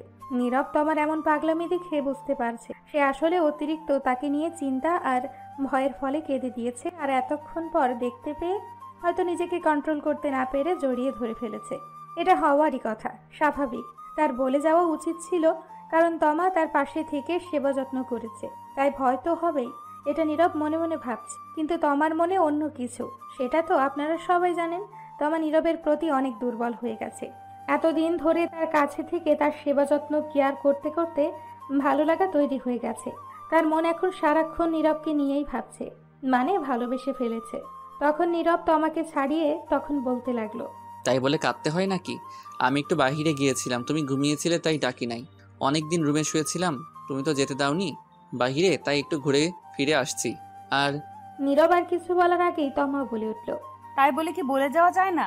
এ বলে আবারও কাঁদতে লাগলো। তখন নীরব কিছু বলার আগে তমা আবারও বলে উঠল, এমনিতেই সামিয়ার পেছনে পড়ে আছে, কখন কি করে ঠিক নেই, তার চিন্তার মধ্যে আছি। আবার না বলে চলে গেছো, কিছু হয়ে গেলে তখন কি হতো? হয়ে গেলে কি আর হতো, মরে যেতাম। এই কথা বলতেই তমা রেগে গেল প্রচন্ড, আর তখন নীরবকে গলায় চেপে ধরলো। তা দেখে নীরব একদম অবাক। তখন তমা বলতে লাগলো, আর একবার এই কথা বললে না, সামিয়ার কিছু করতে হবে না, আমি মেরে এখন হাত পা ভেঙে দিব। তখন নীরব তমার কথা থামিয়ে বলে উঠল, আরে গলা ছাড়ো, ব্যথা পাচ্ছি। আসলে আমি চাকরির খুঁজে গেছি, আর পেয়েও গেছি। তোকে কে বলেছে চাকরি খুঁজতে? তুই না বলে কেন যাবি? সরি, বুঝতে পারছি ভুল হয়েছে। রাখ তোর সরি। তোকে কে বলেছে চাকরি খুঁজতে? ওই হ্যালো ম্যাডাম, আমার বাবার না আছে বাড়ি, না আছে লক্ষ লক্ষ টাকা, না আছে থাকার জায়গা। চাকরি না করলে পথে বসতে হবে, না খেয়ে মরতে হবে। বাবা এখন কিছু করে না, অসুস্থ সংসার আমায় চালাতে হবে। চুপ কর, তোকে বলছি আমি এখন চাকরি খোঁজ করতে, তুই বলছিস আমায় একবার এগুলো। নীরব চুপ করে রইল তমার এমন ব্যবহার দেখে। তখন তমা আবারও বলে উঠল, তুই জানিস আমি আমেরিকা থেকে এসেছি দীর্ঘ 5 বছর পর, সেখানে থেকে লেখাপড়া করেছি। আমি এখনো বাসায় যাইনি তাদের সারপ্রাইজ দিব বলে। যেদিন বাসে করে আসছি তোর সাথে প্রথম দেখা, সেদিন আসছে সামিয়ার কাছে। একদিন ছিলাম আমি, কিন্তু তারপর দেখে তোর প্রতি কেমন জানি একটা দুর্বল ফিল করলাম, টান অনুভব করলাম। তোকে মারার জন্য আমি আমাদের 10 বছরের বন্ধুত্ব নষ্ট করলাম, আর আমি 25 দিন তোর সাথে আছি। একটি মুহূর্তের জন্য বাসায় যাইনি, খোঁজ নেইনি, শুধু তোর জন্য, তোর কাছে থাকার জন্য, তোর সেবা যত্ন করার জন্য। নীরব তো এগুলো কথা শুনে পুরাই অবাক, কি বলবে খুঁজেই পাচ্ছে না। তখন তমা বলে উঠল, এখন ভাবতে পারিস কেন আমি শুধু এইটুকু উত্তর দিতে পারবো, তোকে আমি ভালোবেসে। তোর কি মনে হয় একজন মেয়ে মানুষ এই 25 দিন থাকবে? একবার ভাবছিস একটি ছেলের সঙ্গে যদি থাকে তাহলে তার মায়ের জড়িয়ে এমনিতেই যাবে? পৃথিবীতে কেউ থাকবে না, আমি থাকছি, কারণ তোকে ভালোবেসে ফেলেছি বলে। জানিস কতটা চিন্তা হচ্ছিল, না বলে গেছিস, একটু হলেও দম বন্ধ হয়ে মরে যেতাম। এ বলে তমা কাঁদতে লাগলো। নীরব তো অবাক দৃষ্টিতে তাকিয়ে আছে, সব তাকিয়ে দেখছে শুনছে, কি বলবে হয়তো তাই ভাবছে। তমা সত্যি বলছে, কেউ এতটা সময় থাকার কথা নয় যতটা সময় তমার ছিল। কিন্তু নীরব তো বন্ধু ভাবতো, কিন্তু অন্য দিক থেকে যদি তমার দিক থেকে চিন্তা করা যায়, সারাক্ষণ নীরবের পাশে থেকে তার সেবা যত্ন কেয়ার করতে করতে এটা হতেই পারে 20-25 দিনে। তখন নীরব চুপ করে রইল, আর তমাও কাঁদতে লাগলো। কিছুক্ষণ পর নীরব বলল, তুমি আমায় ভালোবাসো? তখন নীরব বলে উঠল, আচ্ছা একটা কথা বলো তো, তুমি তোমার পরিচয় দিলে না, এবার দাও। আজিজ সাহেবকে চেনো? আমি তার মেঝো মেয়ে। আমরা 3 বোন। বড় বোনের নাম জান্নাত, ছোট বোনের নাম রিয়া, আর আমি তমা। আমাদের মা ছোটবেলায় মারা গেছে, তারপর বাবা আর বিয়ে করেনি। নীরব তো পরিচয়ের কথা শুনে অবাক। তখন নীরব বলে উঠল, আমি তো আজ তার বাড়িতে গিয়েছি। কেন, কিসের সমস্যা? তুমি হয়তো জানো না, কিছুদিন আগে মানে সামিয়া আমায় যেদিন মারছে সেদিন তোমার আব্বু রাস্তায় অজ্ঞান হয়ে পড়েছিল, হার্ট অ্যাটাক করছে। আমি দেখে হাসপাতালে নিয়েছি। যদি একটু লেট হতো তাহলে, বুঝতে পারছো? এটা শুনে তমা চিৎকার দিয়ে উঠল আর বলে উঠল, আমার বাবা এখন কই, কেমন আছেন? কেঁদো না, এখন সম্পূর্ণ সুস্থ আছে, বাসায় আছে। তাই তো আজ আমায় ডেকে নিয়ে গেল আর চাকরি দিল। ও তোমার আব্বু কোথাও নাকি আজ যাবে, নয়তো আগামীকাল সকালে যাবে। এটা শুনে তমা একটু শান্ত হলো আর বলল, আমি আগামীকাল সকালেই বাসায় যাব। তোমার ছোট্ট বোন রিয়ার একটু অদ্ভুত আচরণ করছে। কি করছে ও? একটু অন্যরকম কি করছে? আসার সময় হাতে ধরে বাহিরে নিয়ে গালে চুমু দিল আর বলল আগামীকাল এর পরের দিন আমি যাব। সেদিন নাকি তোমার আব্বুকে কি বলবে। এটা শুনেই তোমার রেগে ফায়ার হয়ে গেছে আর বলে উঠল, কি? ও তোমাকে চুমু দিছে? ওরে তো দেখে নিব, কত সাহস ওর আমার জিনিসের প্রতি নজর দেয়। ওরে তো দেখে নেব এখন তুমি চলো আগে। আমি কই যাব? ওয়াশরুমে চলো। এই বলে নীরবকে টেনে ওয়াশরুমে নিয়ে সাবান দিয়ে ডোলে গা ধুয়ে দিল আর হাত। তারপর বের হয়ে নীরব বলল, এটা কি করলে? যা করার করছি। এখন তুমি বলো আমায়, তুমি কি তোমার জীবনসঙ্গী করবে? সারা জীবন থাকতে চাই। এটা সম্ভব না। কেন সম্ভব না? তোমার থাকার মতো ঘর নেই, বাবার লক্ষ লক্ষ টাকা নেই, কিছু নেই, নিজেরাই 3 বেলা খেতে পারি না। হ্যাঁ, তুমি বড়লোক বাবার মেয়ে, এটা হয় না। তাছাড়া তোমার ফ্যামিলি মানবে না। আমার ফ্যামিলি বলতে আমার আব্বু অবশ্যই রাজি হবে। আমি সংসার করব, আমি সারা জীবন থাকবো, সেখানে অন্য কেউ তো আর থাকবে না। আমি যদি সুখী হই তাহলে তাদের সমস্যা হবে না। আমি যদি তোমার সাথে রাস্তায় থাকতে পারি তাহলে তাদের কি? আমি থাকতে রাজি। তুমি যেমন করে রাখবে আমি থাকবো, সুখে দুঃখে সবসময়, সারা জীবন। আমি যার কাছে থাকবো, আমি যার কাছে মানসিক শান্তি পাবো, যার সাথে সারা জীবন থাকতে চাই, তার কাছেই তো যাব। এখন সে যদি আমায় রাস্তায় রাখে তবুও রাজি। আর সবকিছু হচ্ছে তুমি। তুমি আমার মানসিক শান্তি। তুমি যেমন করে রাখবে থাকবো। আমার একটু সময় লাগবে, একদিন সময় দাও, ভেবে বলছি। যাই করো, যাই ভাবো, উত্তর যেন হ্যাঁ হয়। আর আমি আগামীকাল গিয়ে আব্বুকে রাজি করাবো। নীরব তখন চিন্তার মধ্যে পড়ে গেল। তখন তমা বলে উঠল, তুমি কি যাবে আগামীকাল আমার সাথে আমার বাসায়? না, তুমি যাও, আমি যাব না। ঠিক আছে, আমি আব্বুকে আগামীকাল রাজি করে তোমাকে নিতে আসবো। তখন কিন্তু যেতে হবে। তখন দেখা যাবে। তখন তমা নীরবকে 2 গালে চুমু দিয়ে জড়িয়ে ধরে বলল, অনেক ভালোবাসি।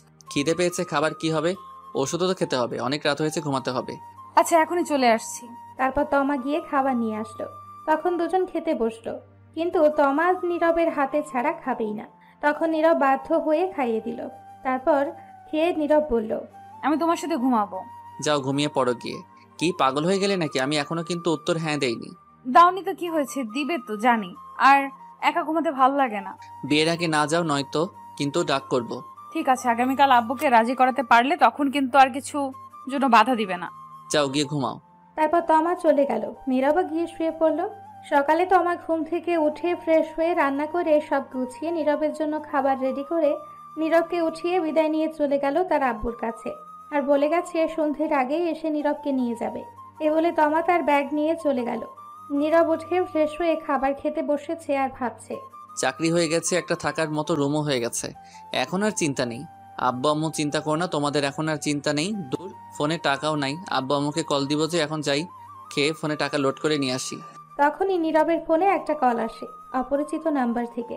তখন নীরব ফোন রিসিভ করতে ওপাশ থেকে মেয়ের কণ্ঠে বলে ওঠে, আমি সামিয়া, চিনতে পারছিস? আপনি কেন ফোন দিলেন? তুই কি মনে করছিস তোর পিছু ছেড়ে দিব আমি? আমার প্রতিশোধ নিবই। শুনলাম থাকার মতো রুম নিয়ে দিল তোমা, আবার চাকরিও পেয়ে গেলি। দুজন দুজনকে ভালোবাসিস? নীরব তো এগুলো শুনে অবাক। সামিয়া কি করে জানলো? তখন সামিয়া আবারও বলে উঠল, তোদের দুজনকে উপরে পাঠাবো, চিন্তা করিস না।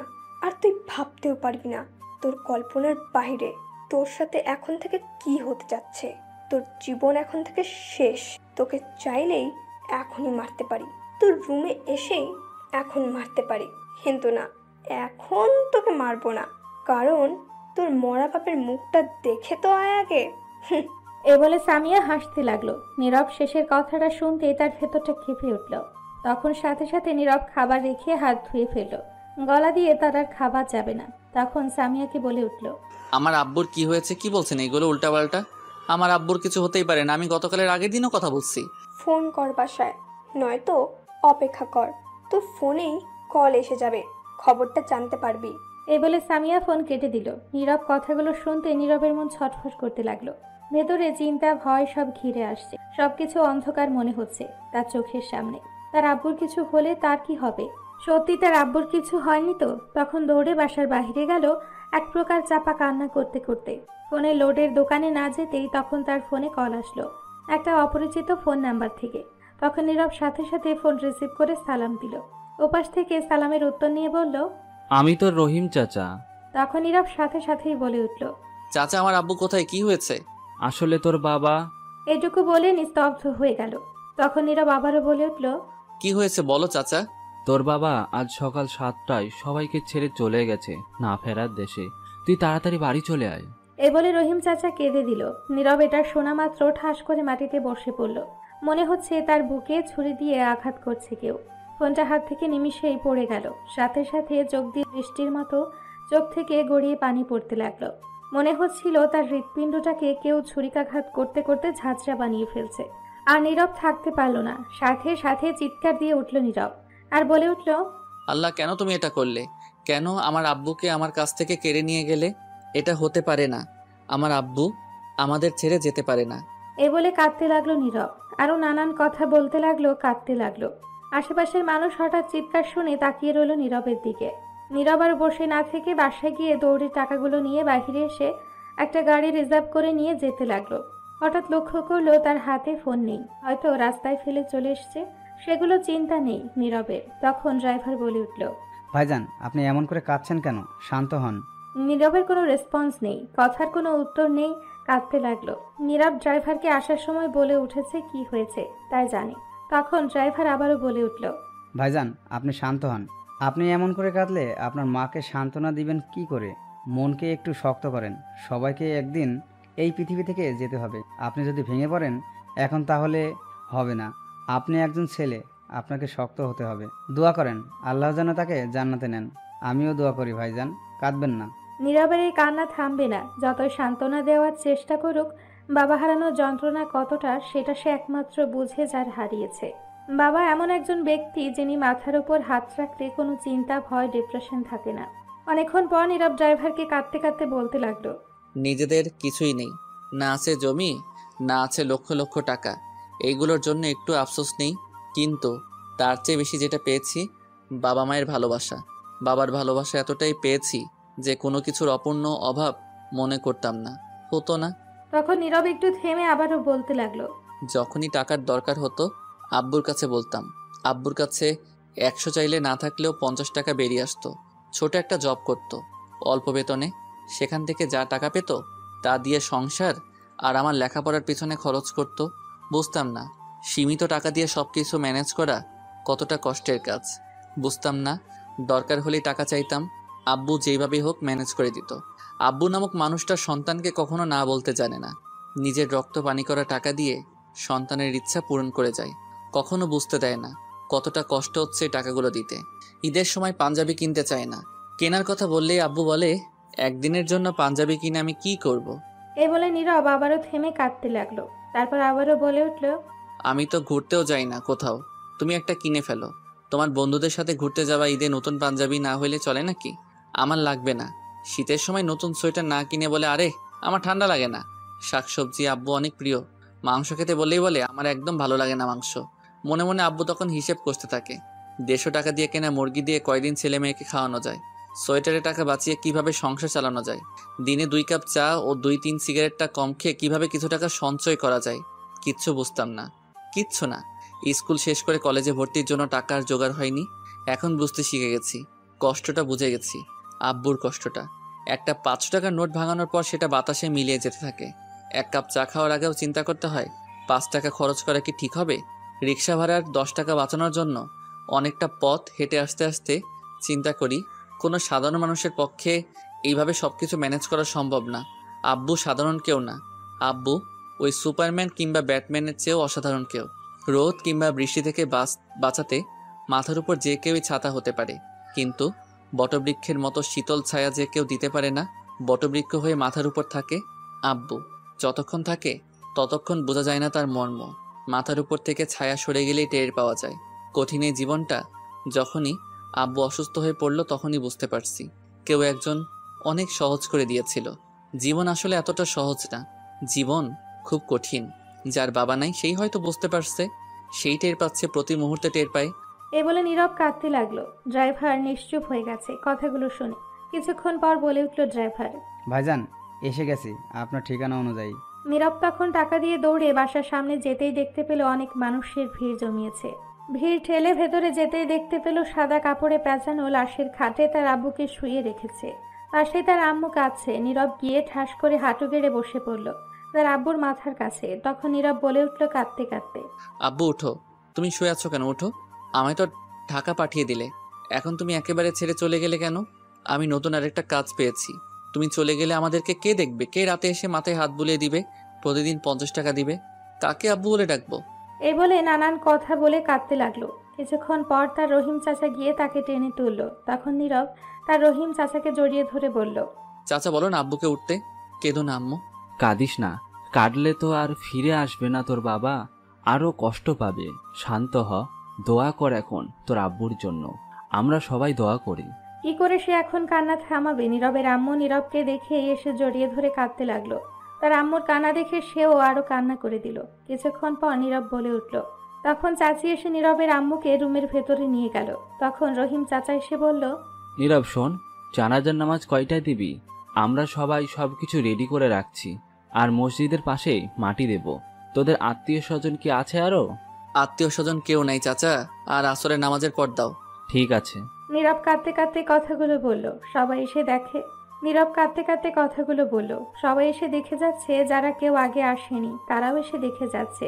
আসরের নামাজের পর নীরব তার বাবার লাশ কাঁধে নিয়ে যাচ্ছে আর কাঁদছে। নামাজ শেষ করে মাটি দিয়ে নীরব সেখানেই বসে আছে। অনেকক্ষণ পর তার চাচা বাসায় নিয়ে গেল জোর করে। ঘরে গিয়ে দেখলো এখনো তার আম্মু কাঁদছে। তখন নীরবের চাচা নীরবকে ডেকে একটা ফাঁকা জায়গায় নিয়ে গেল আর বলল, শোন বাবা, চিন্তা করিস না। তুই যদি এখন কাঁদিস তোর মায়ের অবস্থা আরো খারাপ হয়ে যাবে। তোকেই এখন সব সামলাতে হবে। আচ্ছা চাচা, আব্বুর কি হয়েছে হঠাৎ? গতকালের আগের দিন কথা হলো। স্ট্রোক করছে। আর একটা কথা, তোর আব্বু নাকি তোকে একটা কাগজে কিছু লিখে দিয়েছে। দেখ পড়ে কি লিখেছে। কই দাও তো। তখন তার চাচা একটা চিঠির মতো খাম থেকে একটা কাগজ দিল। নীরব তা হাতে নিল, খুলে দেখলো কিছু লেখা। তখন নীরব পড়তে লাগলো। বাবা, একদম কাঁদবি না। এই লেখাগুলো যখন পড়বি তখন হয়তো আমি থাকবো না। তোকে একটা কথা বলা হয়নি, লুকিয়ে রেখেছিলাম অনেকদিন ধরে। আসলে আমার ব্রেন ক্যান্সার হয়েছে। এটা অনেক আগে থেকেই তোর মা জানতো, কিন্তু তোকে বলতে নিষেধ করেছি, কারণ তুই চিন্তা করবি তাই। ডক্টর বলেছিল চিকিৎসা করতে, কিন্তু গিয়ে শুনি অনেক টাকা লাগবে। কিন্তু আমাদের কাছে চিকিৎসা করার মতো টাকা নেই, তাই চিকিৎসা করাইনি। আর দিন দিন খুবই খারাপ অবস্থা হয়ে যাচ্ছিল। আমি কাজ করতে পারছিলাম না, তাই চাকরি থেকে বের করে দিয়েছে। আর 4-5 দিন ধরে খুবই খারাপ অবস্থা হয়ে গেছে আমার। আর সময় নেই জানি। আর হ্যাঁ, তোকে একটা কাজ তারাই জোগাড় করে দিয়েছে, পিজ্জা ডেলিভারির। বাবারে, আমার রেখে যাওয়ার মতো কিছুই নেই। না আছে জমি, না আছে টাকা। তোর জন্য কিছুই রাখতে পারলাম না বাবা। আমি জানি প্রতিটি বাবা তার সন্তানের ভবিষ্যতের জন্য কিছু না কিছু রেখেই যায়, কিন্তু বাবা আমি তোর জন্য কিছুই রাখতে পারলাম না। তোর জন্য 20,000 টাকা জমিয়েছি, এটা ছাড়া আর কিছু রাখতে পারলাম না বাবা। আর তোর মাকে দেখে রাখবি, কখনো কাউকে কষ্ট দিবি না। তোর মাকেও দিস না। তোর আর তোর মায়ের যত্ন নিস। এটুকু লেখা ছিল চিঠিতে।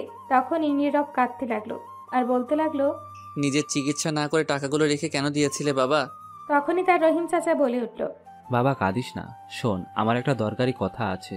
তোরা যে এই জায়গায় থাকিস, এটা তো সরকারি জায়গা। গতকাল এসে বলল এখান দিয়ে রাস্তা যাবে, তোদের বাড়ি ভাঙতে হবে। এইখান থেকে সরিয়ে নিতে বলেছে 2-1 দিনের ভিতর। চাচা, বাড়ি ভাঙলে আমরা যাব কোথায়? এখান থেকে আমাদের তো কোনো জমি নেই। সেটাই ভাবছি আমি। আসলে আমাদের কপালটাই খারাপ। ওই উপরওয়ালা লিখেই রাখছে রাস্তায় আমাদের ঠিকানা, তাই তো অবশেষে রাস্তায় থাকতে হবে। ভেঙে পড়িস না চাচা, সবই তো শেষ, আর কি করার আছে? বাবাকে হারিয়ে ফেলেছি, এখন আবার বাড়ি ভাঙতে হবে। না আছে জমি, না আছে টাকা, রাস্তায় ঠিকানা। হয়তো রাস্তায় পড়ে এখন মরতে হবে। আগেই ভেঙে পড়িস কেন? যেখানে শেষ সেখান থেকেই শুরু কর। কি করে করব? কিছুই নেই। শোন, আমার বাবা একদিন একটা কথা বলেছিল, যেটা তোকে আজ বলছি। চাচা, না আছে টাকা, না আছে সম্পত্তি, না আছে থাকার ঘর, অলরেডি রাস্তায় বসে গেছি। তখন নীরবের কাঁধে তার চাচা হাত রেখে বলল, নিজেকে কখনো ব্যর্থ ভেবে থামিয়ে দিস না। ব্যর্থ ভাবার আগে, থেমে যাওয়ার আগে একটু চিন্তা কর। ছোটবেলায় তুই 1000 বার হাঁটতে গিয়ে হোঁচট খেয়ে উল্টে পাল্টে পড়ে গিয়েছিস। তখন সেখান থেকে তোর আব্বু আম্মু হাত ধরে দাঁড় করিয়ে হাতে হাত ধরে চলতে শিখিয়েছে।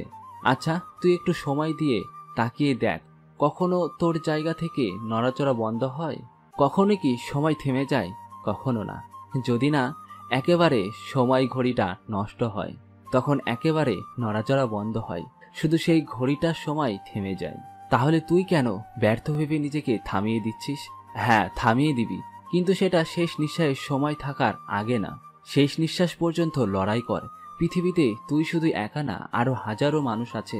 আর তার মধ্যে এমনও কিছু মানুষ আছে, তারা জীবনে কিছু না কিছু হারিয়ে ধোঁকা খেয়ে ব্যর্থ ভেবে নিজেকে শেষ করে দিচ্ছে তিলে তিলে। কিন্তু তারা হয়তো বোকা, তাই এমন করছে। চেষ্টা করলে কোনো কিছুই বিফলে যায় না, শুধু সময়ের ব্যাপার। সফলতার জন্য আরেকটু চেষ্টার প্রয়োজন। আর পৃথিবীতে এমনও কিছু মানুষ আছে, যারা ধোঁকা খেয়ে সব হারিয়ে নিজের জীবনের সাথে যুদ্ধ করছে, যাতে নিজেকে প্রতিষ্ঠিত করতে পারে, কিছু করে দেখাতে পারে। এমনও মানুষ অনেক আছে যারা নিজেকে প্রতিষ্ঠিত করেছে নিজের জীবনের সাথে যুদ্ধ করে। এখন তাদের দিকে সারা বিশ্ব তাকিয়ে অহংকার করে তার মতো হওয়ার জন্য। তুই যদি হোঁচট খেয়ে পড়ে যাস তাহলে হয়তো কিছু মানুষ দেখবে আর হাসাহাসি করবে, কিন্তু তুই যদি না পড়ে গিয়ে শক্ত করে দাঁড়িয়ে পড়িস তাহলে কেউ হাসবে না।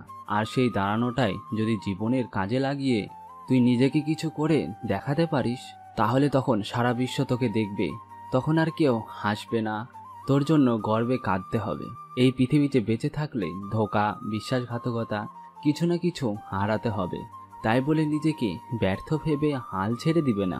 একটা কথা মনে রাখবি, ছোটবেলায় হাঁটতে শিখিয়েছে মা বাবা। এখন তুই অনেক বড় হয়েছিস, নিজে একা হাঁটতে পারিস। এখন নিজেকেই তৈরি করতে হবে। কেউ সে পাশে দাঁড়াক বা না দাঁড়াক, একা চলতে শিখতে হবে। পৃথিবীতে এসেছিস একা, যেতেও হবে একা। মাঝখানে সবই একটি সাজানো স্বপ্নের মতো। কথাগুলো সবাই মনে রাখুন, এটা কিন্তু সবাইকে উদ্দেশ্য করে গল্পের মাধ্যমে বলা। তখন নীরব বড় একটা নিঃশ্বাস নিয়ে বলল, চাচা তা ঠিক আছে, ব্যর্থ ভেবে থেমে যাব না। যেখানেই শেষ সেখান থেকে শুরু, কিন্তু এখন থাকবো কোথায়? সেটা তোর চিন্তা করতে হবে না, আমি দেখছি কি করা যায়। আগামীকাল আমি জানিয়ে দেব।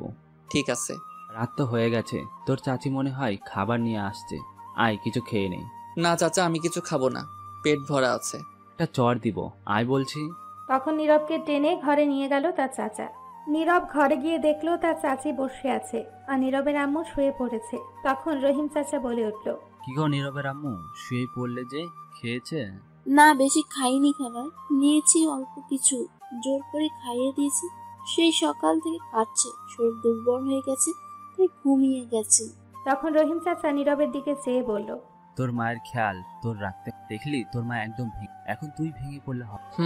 বুঝতে পারছি, দেখি কতটা নিজেকে শক্ত রাখতে পারি। নীরবকে খাবার দাও তো। চাচা ভাল লাগছে না এখন, আমি পরে খাবো। তুই পরে আর খাবি না, এদিকে আয়, আমি খাইয়ে দিচ্ছি। থাক না চাচি, যা বল তো কথা। তখন না চাইতেও নীরবকে তাদের জোরাজোরির কারণে খেতে হলো। খেয়ে গিয়ে নিজের রুমে চলে গেল। তার চাচা চাচি চলে গেল। নীরব গিয়ে রুমে শুয়ে তার আব্বুর কথা ভাবতেই ফুপিয়ে কাঁদতে কাঁদতে ঘুমিয়ে পড়ল। সকালে কারো ডাকে ঘুম ভাঙল। নীরব চেয়ে দেখলো তার আম্মু। তখন নীরবের আম্মু বলে উঠল, বাবা উঠ, দেখ তোর সাথে কেউ দেখা করতে এসেছে। আমার সাথে আবার কে দেখা করতে আসলো? জানি না, একটা মেয়ে আর তার আব্বু আছে। তখন নীরব কিছুটা চমকে উঠল আর মনে মনে বলে উঠল, তমা আসলো নাকি আমার বাড়ি চিনলো কি করে? তখন নীরবের আম্মু বলে উঠল, উঠ বাবা, তারা দাঁড়িয়ে আছে, ঘরে আসে না, তোর সাথে কথা বলেই তারপর বসবে। ঠিক আছে, তুমি যাও, আমি আসছি।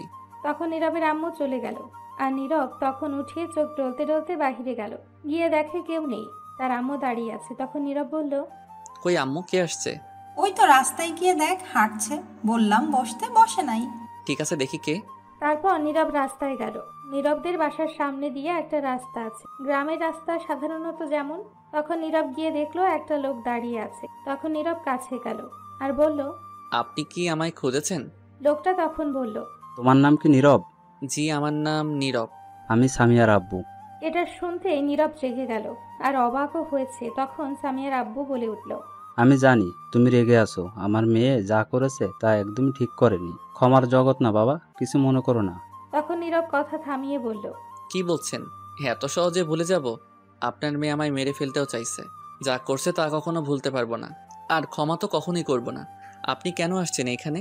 আমি জানি তোমার সাথে একদম ঠিক করেনি, ভুল সামিয়ার ছিল, দোষ ওর ছিল। তোমার এই ঘটনা আমায় যখন প্রথম দিন বলল তখন সব ঘুরিয়ে পেঁচিয়ে ভুল বলেছে, তোমাকে দোষী করেছে। তোমার প্রতি তখন আমারও প্রচণ্ড রাগ হয়েছে। তুমি জানো কেন রেগেছিল?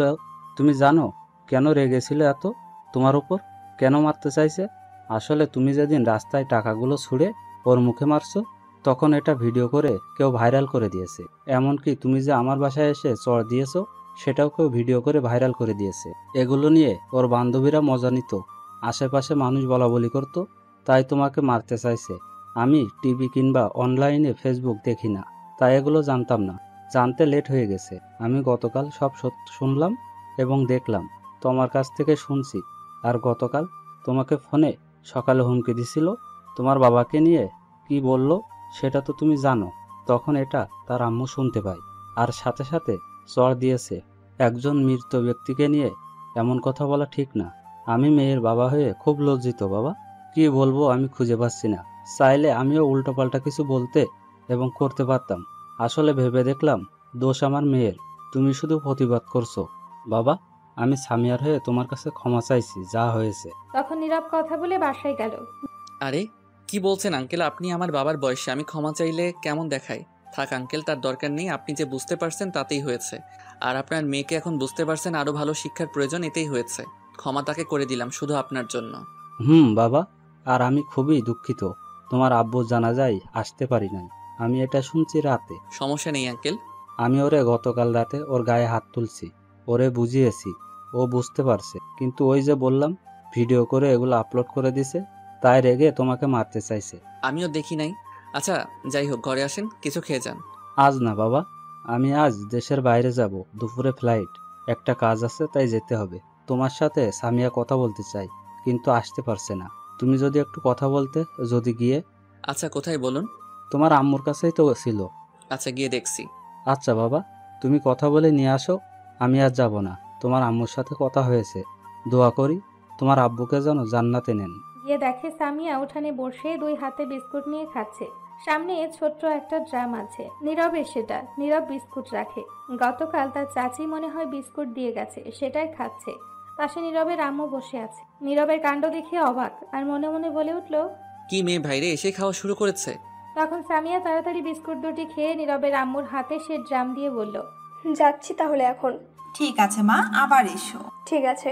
তখন সামিয়া মাথা নিচু করে নীরবের সামনে দিয়ে যেতে যেতে বলল, একটু রাস্তায় এসো। তখন নীরব কি আর করবে, বাধ্য হয়ে রাস্তায় গেল। গিয়ে দেখলো সামিয়ার আব্বু নেই। তখন সামিয়া বলে উঠল, সরি, ক্ষমা করে দিও। আব্বু তো বলে দিল মনে হয় সব কিছু। নীরব কি বলবে খুঁজে পাচ্ছে না। তখন সামিয়া আবারও বলে উঠল, কি হলো, ক্ষমা করছো? ঠিক আছে, শুধু আপনার আব্বুর জন্য ক্ষমা করলাম। সত্যি? তাহলে আমরা কি বন্ধু হতে পারি? বন্ধু আপনার সাথে? কেন, আমার সাথে কি বন্ধুত্ব করা যায় না? আপনি কি করছেন তা ভাবুন। বন্ধুত্ব আবার? তার মানে তুমি আমায় ক্ষমা করো নাই? যদি ক্ষমা করতে তাহলে অবশ্যই বন্ধু হতে। সামিয়া এখনো মাথা নিচু করে কথা বলছে। তখন নীরব বলে উঠল, ক্ষমা তো করেই দিয়েছি। তাহলে বন্ধু হতে সমস্যা কি? আমি চাই না। কিন্তু আমি চাই। তখন সামিয়া নিচ থেকে হাত ধরে বলল, আজ থেকে আমরা বন্ধু। নীরব কিছু বলতে যাবে, তখন সামিয়ার আব্বু এসে বলল, কথা হয়েছে, এবার চল, অনেক কাজ পড়ে আছে। হয়েছে। আচ্ছা বাবা, আমরা যাচ্ছি, তুমি আর তোমার আম্মু যেও। আর হ্যাঁ, আমি আবার একবার আসব। ঠিক আছে আঙ্কেল। ও আর একটা কথা বাবা, সামি আর তোমা ঝগড়া করেছে, আমি মিলিয়ে দিতে চাইছি, কিন্তু দুজনেই কি নিয়ে জানি ঝগড়া করছে, কিন্তু আমাকে বলতে চাইছে না। তুমি একটু তোমাকে জিজ্ঞেস করো তো কি হয়েছে। শুনলাম তোমার সাথে পরিচিত আছে, আর আমায় বলো তো, দুজন সেই ছোট্টবেলার বান্ধবী, কি নিয়ে ঝগড়া করেছে কে জানে। তখনই সামিয়া বলে উঠল, চুপ করো তো, চলো তুমি। তখন নীরবের কাছে বলে সামিয়ার আব্বু যেতে লাগলো, আর সামিয়া টেনে নিয়ে যেতে লাগলো। বাজারে গাড়ি রেখে আসছে, 2 মিনিট হাঁটলেই যেতে পারবে। হঠাৎ সামিয়া পেছন ফিরে নীরবের দিকে চেয়ে চোখ টিপ মারল। নীরব কিছুটা অবাক হলো। তখনই নীরবের এক কাকা আসলো। রহিম চাচার বাড়ির সামনে বাড়ি, এমনি কাকা বলে ডাকে। তখন বলে উঠল, কাকা তুমি এত সকালে? সকাল কোথায় আর রইলো, 10টা বাজতে চললো। আর হ্যাঁ, তোর রহিম চাচা বললো একটু এখনই বাজারে যেতে। দেখলাম চেয়ারম্যান বসে আছে, তার সাথে বসে কথা বলছে, তোকেও যেতে বললো। ঠিক আছে যাচ্ছি, তুমি যাও। ঠিক আছে, জলদি যা। এই বলে চলে গেল কাকা। তখন নীরব বাসায় গিয়ে ব্রাশ নিয়ে তার আম্মুকে বলে বেরিয়ে আসলো। আসার সময় দেখলো নীরবের আম্মু মন খারাপ করে বসে আছে। নীরব এসে রাস্তা দিয়ে হেঁটে যেতে লাগলো। বাজারে ব্রাশ করতে করতে যেতে লাগলো। কিছুটা সামনে যেতে দেখলো তমা, রিয়া, জান্নাত 3 বোন হেঁটে হেঁটে এই দিকেই আসছে। তমাকে দেখে মনে হচ্ছে রেগে আছে প্রচন্ড। নীরব 3 বোনকে একসাথে দেখে অবাক আর মনে মনে বলে উঠলো এদের দেখে, বুঝলাম না এরা আমার বাসা চিনল কি করে? 3 বোন একসাথে এসে হাজির হঠাৎ। এই ভেবে নীরব আস্তে আস্তে এগিয়ে যেতে লাগলো। কাছে যেতেই দৌড়ে আগে রিয়া আসলো আর এসেই হালকা জড়িয়ে ধরে বলে উঠল, হাই কিউটে টিপ্পা, দুলা ভাই কেমন আছেন? নীরব তো এটা শুনে অবাক। তখন নীরব বলে উঠল, কি? কে দুলাভাই? কার দুলাভাই? ছাড়ে না মাই। তখন রিয়া কিছু বলার আগেই তমা এসে রিয়াকে ছাড়িয়ে মার দিতে যাবে। তখন রিয়া দৌড় দিল আর তমাও পেছনে গিয়ে দৌড়ানি দিতে লাগলো। রিয়া দৌড়ানি খেয়ে কিছুটা দূরে চলে গেল। তখন তমা বলে উঠল, এমনিতেই রাগ উঠে আছে, উফ, তার মধ্যে আবার তুই শয়তান, তুই আয় খালি আজ কাছে। মারিস কেন? কি হয়েছেটা বল তো। তোরে কি বলছি, তুই নীরবের আশেপাশেও থাকবি না। তুই জড়িয়ে ধরলি কেন? তাতে কি হয়েছে? আশেপাশে কই গেলাম, আমি তো তোর কাছেই গেলাম। দুলাভাইকে জড়িয়ে ধরলে কি হয়েছে এমন? তাছাড়া সেদিন তো গালে কিস করছি, দুলাভাই হিসাবে তো রাগাচ্ছিস কেন? শয়তান ফাজিল বান্দরনি। এই বলে পাশে একটা ভাঙা ইট পড়েছিল, সেটা নিয়ে ঢিল মারল রিয়ার দিকে। তখন জান্নাত বলে উঠল, এই তোরা কি শুরু করেছিস বলতো? থাম তো, ও ছোট মানুষ, আর ওর লগে কি রাগ দেখাস? তখন তমা রিয়াকে ছেড়ে সোজা নীরবের কাছে গেল, আর রিয়া দৌড়ে তার বড় আপু জান্নাতের কাছে চলে আসলো আর বলল, পুরাই দাজ্জালা নীলা খানের মতোই আছে, একটুকু পরিবর্তন হয়নি। চুপ কর। তমা নীরবের কাছে গিয়ে সাথে সাথে কলার চেপে ধরে রাগী গলায় বলল, তোর ফোন কই, মোবাইল কই? হারিয়ে গেছে। এত কিছু হয়ে গেছে, একটা ফোন পর্যন্ত দিলি না, জানাইলি না কেন? মাথা একদম ঠিক ছিল না তখন, তাই মনে ছিল না। এখনো মন মানসিকতা ঠিক নেই। রিয়ার একটা ইট নিয়ে আয় তো, মাথায় একটা মারি, তাহলে সব মনে থাকবে। তাহলে তো মারা যাবে। যাক, সমস্যা নেই, তুই ইট নিয়ে আয় আগে। তাহলে মারার দরকার নেই, আমারে দিয়ে দে। তখন রিয়ার দিকে রাগী দৃষ্টিতে তাকিয়ে তমা বলল, তুই দাঁড়া, এটারে সাইজ করতে দে, তারপর আজ তোরে সাইজ করব আমি। তখন নীরব বলে উঠল, আরে ছাড়ো কলার, এটা গ্রাম, মানুষ দেখলে খারাপ ভাবতে পারে। ভাবুক, তা আমার কি? তুই একটিবার ফোন পর্যন্ত দিলি না, একটাবার ভাবলি না, বললি না। আমার কি হবে তোকে না দেখলে, ভাবছিস? এ বলে তমা আবারও বলতে লাগলো, আমি বাসায় গিয়ে দেখি তুই নাই। জানিস কতটা ভয় পাইছি? তখন সারাটা এলাকায় তোকে খুঁজে প্রায় পাগল হয়ে পড়েছিলাম। সকালে এমনিতেই সামিয়ার সাথে ঝগড়া হয়েছিল, বাসায় গিয়ে সারাক্ষণ ভয় ছিলাম। আব্বুকে বলে এসে দেখি নাই, এইভাবেই মানসিক যন্ত্রণা না দিয়ে মেরে ফেলো। জানিস না তোকে কতটা ভালোবাসি। নীরব এটা শুনে চুপ করে রইল। তখন জান্নাতে সে তমাকে টেনে নীরবের কলার ছাড়িয়ে একটু দূরে নিয়ে তমাকে বলতে লাগলো, কি করছিস তুই এইগুলা? এমন করে কথা বলছিস কেন? পাগল হয়ে গেলি নাকি? মাথা ঠান্ডা কর। তুই কি জানিস না তার বাবা মারা গেছে গতকাল? এমনিতেই ছেলেটা মানসিক দিক থেকে ভেঙে পড়েছে, মন মানসিকতা ভালো নেই। একবার ছেলেটার দিকে তাকিয়ে দেখ, মনে হয় রাতেও কাঁদছে, এখনো নিজেকে সামলে নিতে পারে নাই, পরিস্থিতিতে চাপে পড়ে চুপচাপ আছে মনে হচ্ছে। আর তুই এসে কি শুরু করেছিস? তখন তমা নিচের দিকে চেয়ে বলল, সরি। আমি জানি তোর মনের অবস্থা, কিন্তু তারটা তো একবার ভেবে দেখ। তার বাবাকে হারিয়ে ফেলছে, মনের অবস্থা তো এমনিতেই ভালো নেই। ঠান্ডা রাখ মাথা। ঠিক আছে, যা এখন কথা বল। তোমার আম্মুর ফোন দিয়ে তো আমার একটা কল দিতে পারতে, আমরা সবাই আসতাম। তোমার আম্মুর ফোনে আমার ফোন নাম্বার ছিল, আর তোমার আম্মুর ফোনে কল দিয়েছিলাম আমি, বন্ধ বলছি। আমি রাতে সামিয়া আর আব্বুর কাছে শুনলাম তোমার আব্বু আর নেই। রাগ দেখানোর জন্য সরি গো। সমস্যা নেই। তুমি বলেছিলে গতকাল বলবে ভালোবাসার কথাটি, এখন বলো। তখন নীরব কিছুক্ষণ চুপ থেকে বলল, শোনো, একে তো তুমি বড়লোক, আমি গরিব ঘরের ছেলে। তারপর আবার আমি আমার জীবনের সব থেকে বড় ধাক্কা খেয়ে ফেলেছি, বাবাকে হারিয়ে ফেলছি। এখন এইগুলো প্রেম ভালোবাসা বিয়ে করতে পারবো না।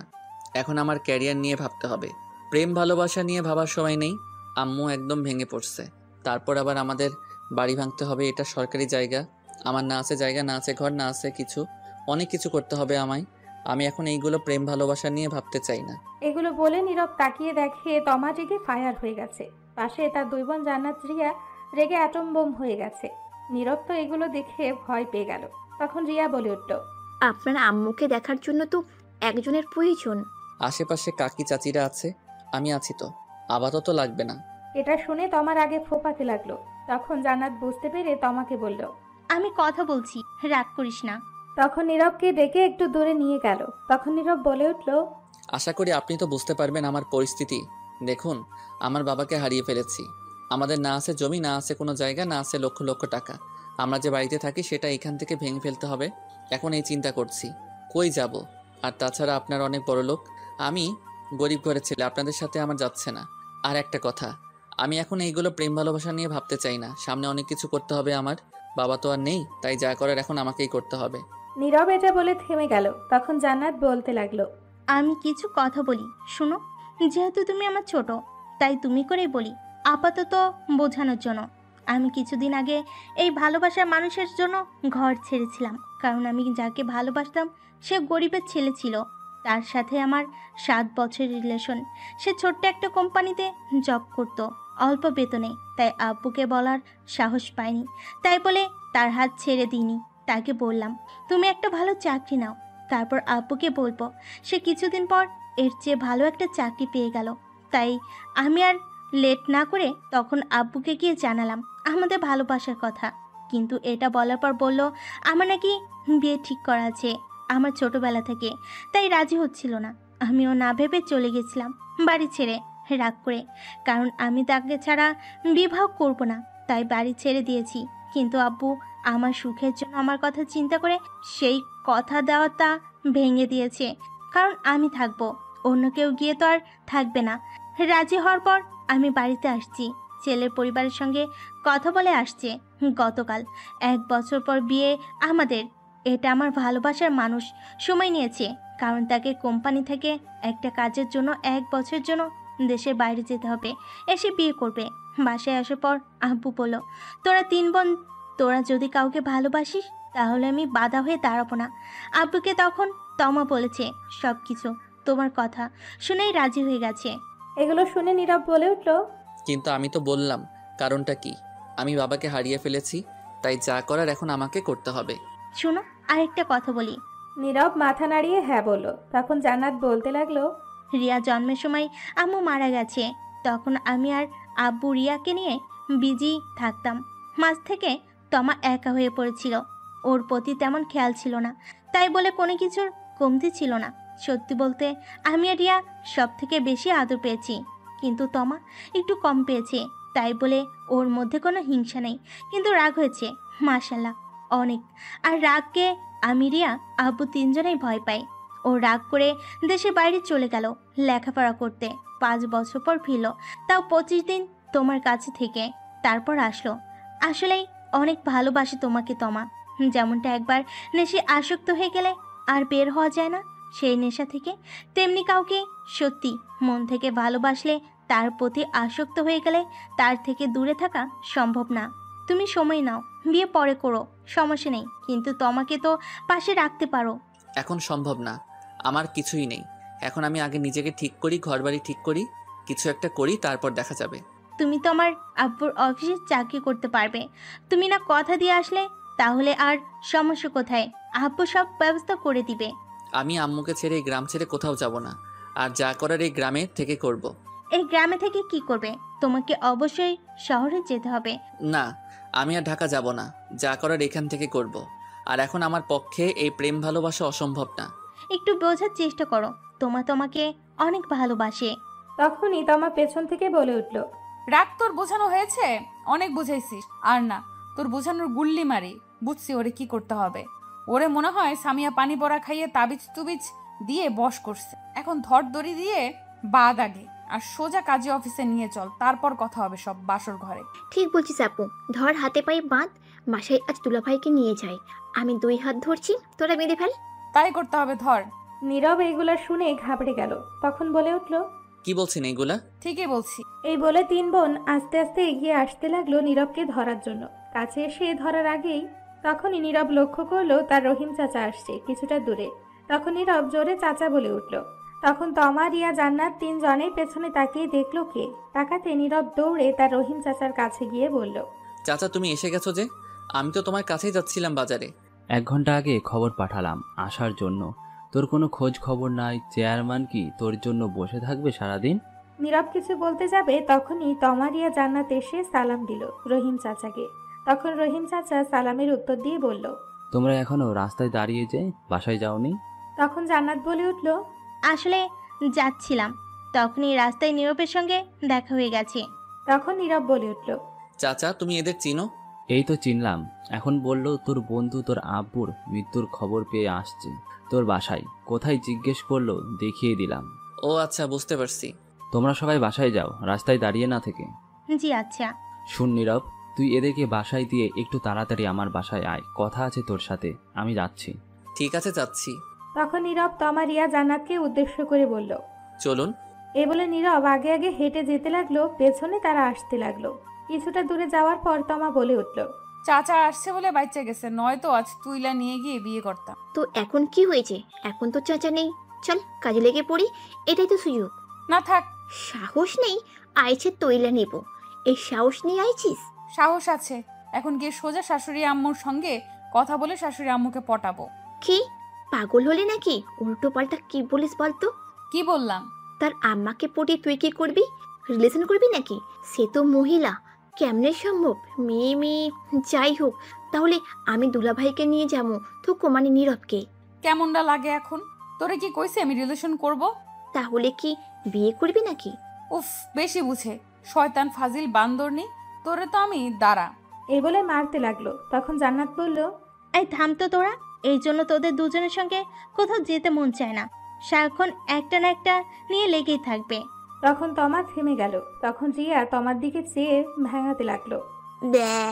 দেখছিস কেমন ভেঙ্গাচ্ছে আবার? আর রিয়া, এবার কিন্তু সত্যি মার খাবি তুই। আমার দিকে চাই কেন? আমার মুখ আছে ভেঙাবো। ওরে বলো অন্যদিকে চেয়ে থাকতে। রাগ তুলিস না, মারবো কিন্তু। আই দেখি কত সাহস, আমার গায়ে কি জোর নেই? আমিও দিতে পারবো দুই একটা। তোকে আমি চায়না স্টাইলে মার দেব তোকে। আই শুরু করি।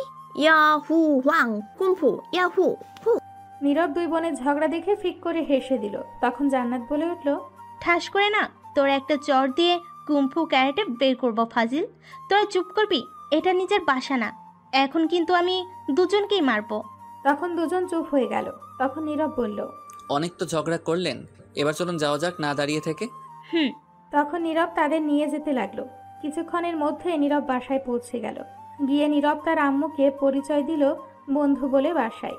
তারপর তমাদের বসিয়ে নীরব মুখ ধুয়ে সোজা তার রহিম চাচার বাসায় পৌঁছে গেল।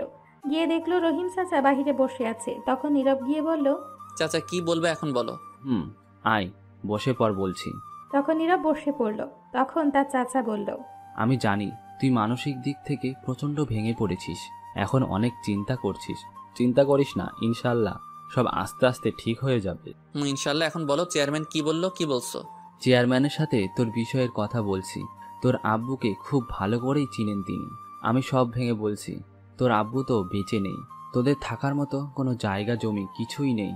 এখন বাড়ি ভাঙতে হবে, রাস্তা যাবে বলে, কিন্তু টাকা তো নেই বেশি তোর হাতে। সব কিছু বুঝিয়ে বলছি। দেখ, তুই তো এখন ঘর ভাঙবি, অন্য জায়গায় ঘর তুলতে হবে, মিস্ত্রি খরচ, নতুন করে ঘর তুলতে মোটামুটি টাকার প্রয়োজন। জায়গা না হয় এখন আপাতত আমি একটু খুঁজে দিলাম, কিন্তু ঘর তোলার মতো তোর কাছে তো বেশি টাকা নেই। চেয়ারম্যান বলল বিকেলে তার বাসায় যেতে তোকে নিয়ে, তোকে যতটুকু পারবে হেল্প করবে। নীরব কি বলবে বুঝতে পারছে না। তখন শুধু মাথা নেড়ে হ্যাঁ বলল। তখন তার চাচা আবার বলে উঠল, আয় তো রহমতুল্লাহ সাহেবের জায়গাটা দেখে আসি। আমি কথা বলেছি, বলল আপাতত থাকতে পারিস 5-6 বছর। ঠিক আছে চলো। এই বলে নীরব তার চাচার সাথে যেতে লাগলো। জায়গাটা দেখতে তার চাচাদের বাসা থেকে একটু দূরে, 5 মিনিট হাঁটলে যাওয়া যায়। নীরব গিয়ে দেখলো ভালোই জায়গাটা। তারপর নীরব তার চাচা তখন সোজা রহমাতুল্লাহ সাহেবের বাসায় গিয়ে কথা বলতে আসলো সবকিছু ঘর তোলার ব্যাপারে। কথা বলে চলে আসলো আবার তার চাচার বাসায়। তখন চাচা বলে উঠল, এখন বাসায় যা, আমি কিছুক্ষণ পর আসছি, মিস্ত্রির কাছে যাব তোকে নিয়ে। ঠিক আছে। এই বলে নীরব বাসায় গেল। গিয়ে দেখলো তার আম্মু বসে আছে। তখন নীরব বলল, আম্মু তারা চলে গেছে নাকি? তার আব্বু কল দিয়েছে, বলল একটু অসুস্থ হয়ে গেছে, তাই তাড়াতাড়ি চলে গেছে। ও আচ্ছা। তোর চাচি খাবার দিয়ে গেছে, আই খেয়ে নে। ঠিক আছে দাও। তখন নীরব গিয়ে খাবার খেয়ে নিল। কিছুক্ষণ পর তার চাচা আসলো। তখন নীরব গেল মিস্ত্রির কাছে, গিয়ে কথা বলে সবকিছু ঠিক করে আসলো। আগামীকাল থেকে ঘর ভাঙা এবং ঘর তোলার কাজ করবে, সব জিনিসের লিস্ট করে নিয়ে আসলো। বিকালে চেয়ারম্যানের কাছে যেতে নীরবকে 10,000 টাকা দিয়েছে। সেটা নিয়ে জিনিস কিনতে চলে গেল। এভাবে সারাদিন নানান কাজে কেটে গেল। মোটামুটি সব জিনিস কিনে নিয়ে আসছে নীরব। বাসায় রাতে খেয়ে ঘুমিয়ে পড়ল। পরের দিন সকালে নীরব ঘুম থেকে উঠে ব্রাশ করে খাবার খেয়ে বসে আছে। তখন নীরবের আম্মু এসে বলল, বাবা তোকে একটা কথা জিজ্ঞেস করার ছিল। বলো কি বলবে। বাবা, গ্রামের মানুষ তো কেমন তুই তো জানিস। গতকাল মেয়েগুলো আসলো, এখনই মানুষ নানান কথা বলছে। দূর বাদ দাও তো, তাদের কথা কান দিও না। আচ্ছা, গতকাল প্রথম যে মেয়েটা আসলো নাম কি জানি? সামিয়া। সেই মেয়ে কি বলেছে জানিস? কি বলছে? তোকে নাকি তার পছন্দ হয়েছে। নীরব তো এটা শুনে অবাক।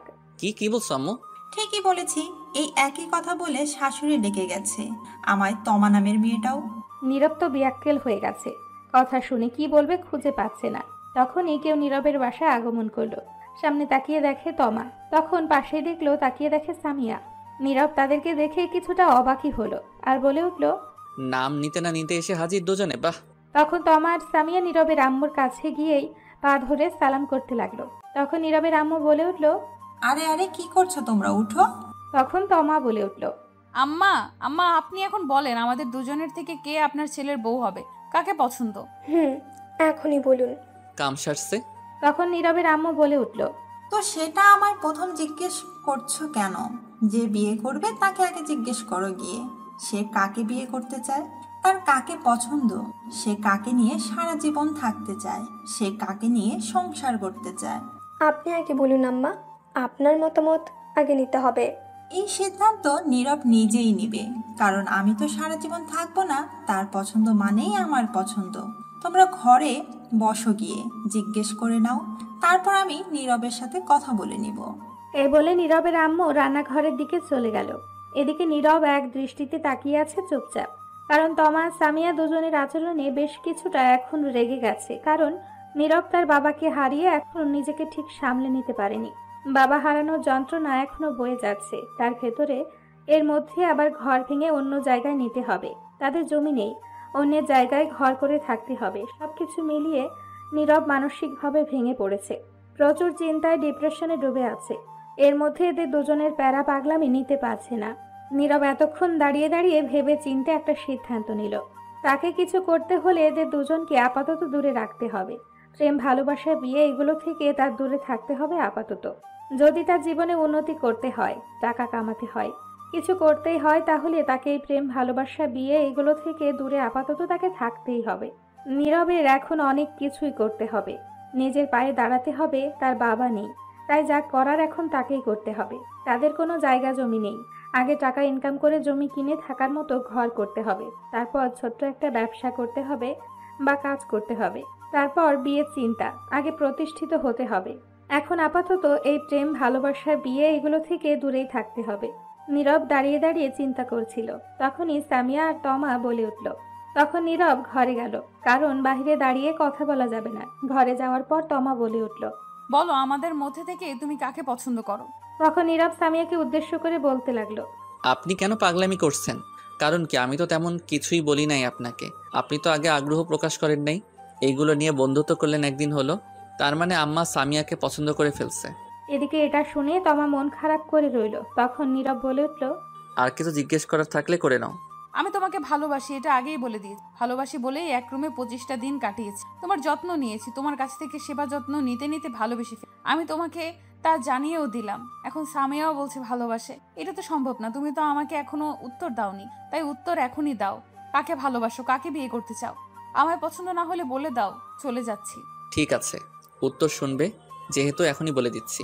আমি এখন কাউকে ভালোবাসতে পারবো না, এবং প্রেম, বিয়ের প্রতি এখন কোনো আগ্রহ নেই আমার। এটা শুনে দুজনেই অবাক। তখন তমা বলে উঠল, মানে? কিন্তু কেন, কিসের জন্য, কারণ কি? আমি আগে নিজের পায়ে দাঁড়িয়ে প্রতিষ্ঠিত হই, তারপরে প্রেম, ভালোবাসা, বিয়ে নিয়ে চিন্তা। এখন আমি এইগুলো নিয়ে ভাবতে চাই না। তোমার যা লাগবে আমি দিব, বাবাকে বলে যত টাকা লাগে দিব, তুমি সব কিছু করতে পারবে। তখন নীরব মুচকি হাসি দিয়ে বলল, আমি আপনার এবং আপনার বাবার টাকা চাই না। আমি পরিশ্রম করে টাকা উপার্জন করে নিজের টাকায় কিছু করতে চাই। আমার বাবা এটাই বলে শিখিয়ে দিয়ে গেছে, অন্যের কিছুতে নয়, নিজেরটা যা পাবি করবি, তাতেই সন্তুষ্ট হবি। যা পাবি। আমার যা তোমার তো তাই হবে, তাহলে নিলে কি হয়েছে? সমাজের মানুষ কি বলবে জানো? দেখো, শ্বশুরবাড়ি টাকায় ভাব নেয়, আরও নানান কথা। এবং যদি তোমাদের থেকে নিয়ে কিছু করি, এমন কি তুমি নিজেই বলে ফেলতে পারো ঝগড়া হলে। তুমি কি করছো? সবই তো আমার বাবা দিয়েছে। এমন কথা অনেক শুনেছি। যদি আমার জীবনসঙ্গী হতে চাও তাহলে অপেক্ষা করতে হবে ততদিন পর্যন্ত যতদিন আমি নিজের পায়ে না দাঁড়াতে পারি। যেদিন কিছু একটা করতে পারবো, নিজের সব কিছু না হলেও কিছু হবে, সেদিন আমি আমার জীবনসঙ্গী হিসেবে তাকেই বেছে নিব। যে থাকতে পারবে ততদিন অবধি তাকেই নিব। এটা শুনে দুজনেই চুপচাপ হয়ে গেছে, হয়তো অন্য কিছু মনে করছিল। তখন নীরব আবারও বলে উঠল, তার আগে আমায় এই প্রেম, ভালোবাসা, বিয়ে নিয়ে কোনো কথা বলতে পারবে না। আমাদের বাসায় এত আসতে পারবে না। আমি আর তোমাদের কোনো কথা শুনবো না। যা বলার বলে দিলাম। আজ থেকে শুরু, যে আমার সফলতার শেষ অবধি থাকবে তাকেই আমার জীবনসঙ্গী হিসেবে বেছে নিব। আমি আর কিছু এটা নিয়ে বলতে চাই না, এটাই শেষ কথা। এখন 1 বছর লাগুক বা 2 বছর, আমি যেদিন নিজের পায়ে দাঁড়াতে পারবো সেদিন যে পাশে থাকবে তাকেই আমার জীবনসঙ্গী হিসেবে বেছে নিব। রাজি আছো? তখন তমা একটা হাসি দিয়ে বলে উঠল, আমি রাজি। আমিও রাজি। দেখা যাবে, বসো, খাবার খেয়ে যাও। এই গরিব ঘরের আসছো, মাংস সবজি যাই রান্না হয় তাই কষ্ট করে খেয়ে নিও। এ বলে নীরব বাহিরে চলে গেল। তখন তমা গুনগুন করে গান গাইতে গাইতে সারা রুমে ঘুরতে লাগলো। তখন সামিয়া তমাকে উদ্দেশ্য করে বলে উঠল, কি রে, তোর কি চিন্তা হচ্ছে না? কিসের চিন্তা? নীরব যে বলে গেল মাত্র নিজের পায়ে দাঁড়ানোর আগ পর্যন্ত কাউকে সে প্রেম ভালোবাসা বিয়ে করার সিদ্ধান্ত জানাবে না, আর বিয়ে করবেও না। তাই এটা আবার চিন্তার কি হলো? যা বলে গেছে ঠিকই তো বলে গেছে। আগে নিজের পায়ে দাঁড়াক, তারপর বিয়ের চিন্তা। যদি তার আগেই অন্য কাউকে বিয়ে করে নেয় কিংবা আর অন্য কারোর সাথে সম্পর্কে জড়িয়ে যায়, তখন কি হবে বলা তো যায় না, গ্রামের ছেলে। তোর তো দেখি এখনই বিশ্বাস হারিয়ে গেছে, ধৈর্য নেই। শোন, ভালোবাসার প্রতি যেমন বিশ্বাসটা প্রয়োজন, তেমনি ধৈর্যটাও থাকা দরকার। না মানে, আমি তো শুধু বললাম বিশ্বাস ধৈর্য আছে। আমি জানি এটা কখনো করবে না, আর এটা করবে না বলেই এই সিদ্ধান্ত নিয়েছে। খুব শীঘ্রই একটা কাজ পেয়ে নিজের পায়ে দাঁড়াতে পারবে, আমি বিশ্বাস করি। তোর কি মনে হয় নীরব 2-1 বছর কিছু করে নিজের পায়ে দাঁড়াতে পারবে? কখনো পারবে না, আজীবন চেষ্টা করলেও পারবে না। এটা টাকার সমস্যা, আর এখন টাকা উপার্জন করা খুবই কঠিন। কে বললো তোকে? নিজের প্রতি আত্মবিশ্বাস থাকলে অবশ্যই পারবে, শুধু একটু চেষ্টা করে কঠোর পরিশ্রম করতে হবে, তাহলেই সফলতা অর্জনেও সুফল আসবে। আর কিছু না করতে পারলেও আমি থাকতে রাজি, যদি সে রাখতে রাজি হয়, হোক সেটা ঘরে বা গাছের নিচে। তার সাথে তার বুকে ঠাঁই মিললেই হয়, তার কাছে যেভাবে রাখবে সেভাবেই থাকবো। বাহ, যেভাবে বলছিস কথা, আমি মনে হয় কিছুই না। শুন, তুই যতই চেষ্টা করিস পাবি না, আমি পাবো। তাই নাকি? বাজি হয়ে যাক। কিন্তু সেটা কিসের বিনিময়ে? যে পাবে জিতে যাবে, তখন যাই বলবে, যা বলবো করতে হবে। ওকে, ডান। কোটি টাকা সামনে রাখলে এখনই রাজি হয়ে যাবে, টাকার উপর কিছুই নেই। আমার বিশ্বাস, আমার ভালোবাসা সত্যি হলে আমি তাকে নিজের করে পাবো। ভালোবাসা কখনো শুধু টাকা দিয়ে হয় না, মন লাগে একটা। এদিকে নীরব বাহিরে গিয়ে রান্নাঘরের দিকে গিয়ে তার আম্মুকে বলে উঠল, আম্মা, কি রান্না করছো? ঘরে তো বাজার কিছুই নেই, মেয়ে দুটো আসছে, কিছু তো রান্না করে খাওয়াতে হবে, তাই 4টি ডিম ভুনা করে এনেছি পেঁয়াজ দিয়ে, আর ডাল আলু ভর্তা। যাক, ভালো করছো। কি সিদ্ধান্ত নিলি বাবা, কাকে পছন্দ হয়? এখন তো তোর বিয়ে নিয়ে ভাবতেই হবে। আমাকে তো জিজ্ঞেস করলো, আমার কিন্তু পছন্দ হয়েছে, এর মধ্যে থেকে তোর পছন্দ কে? আমি এখন এই বিয়ে নিয়ে পছন্দ নিয়ে চিন্তা করতে চাই না।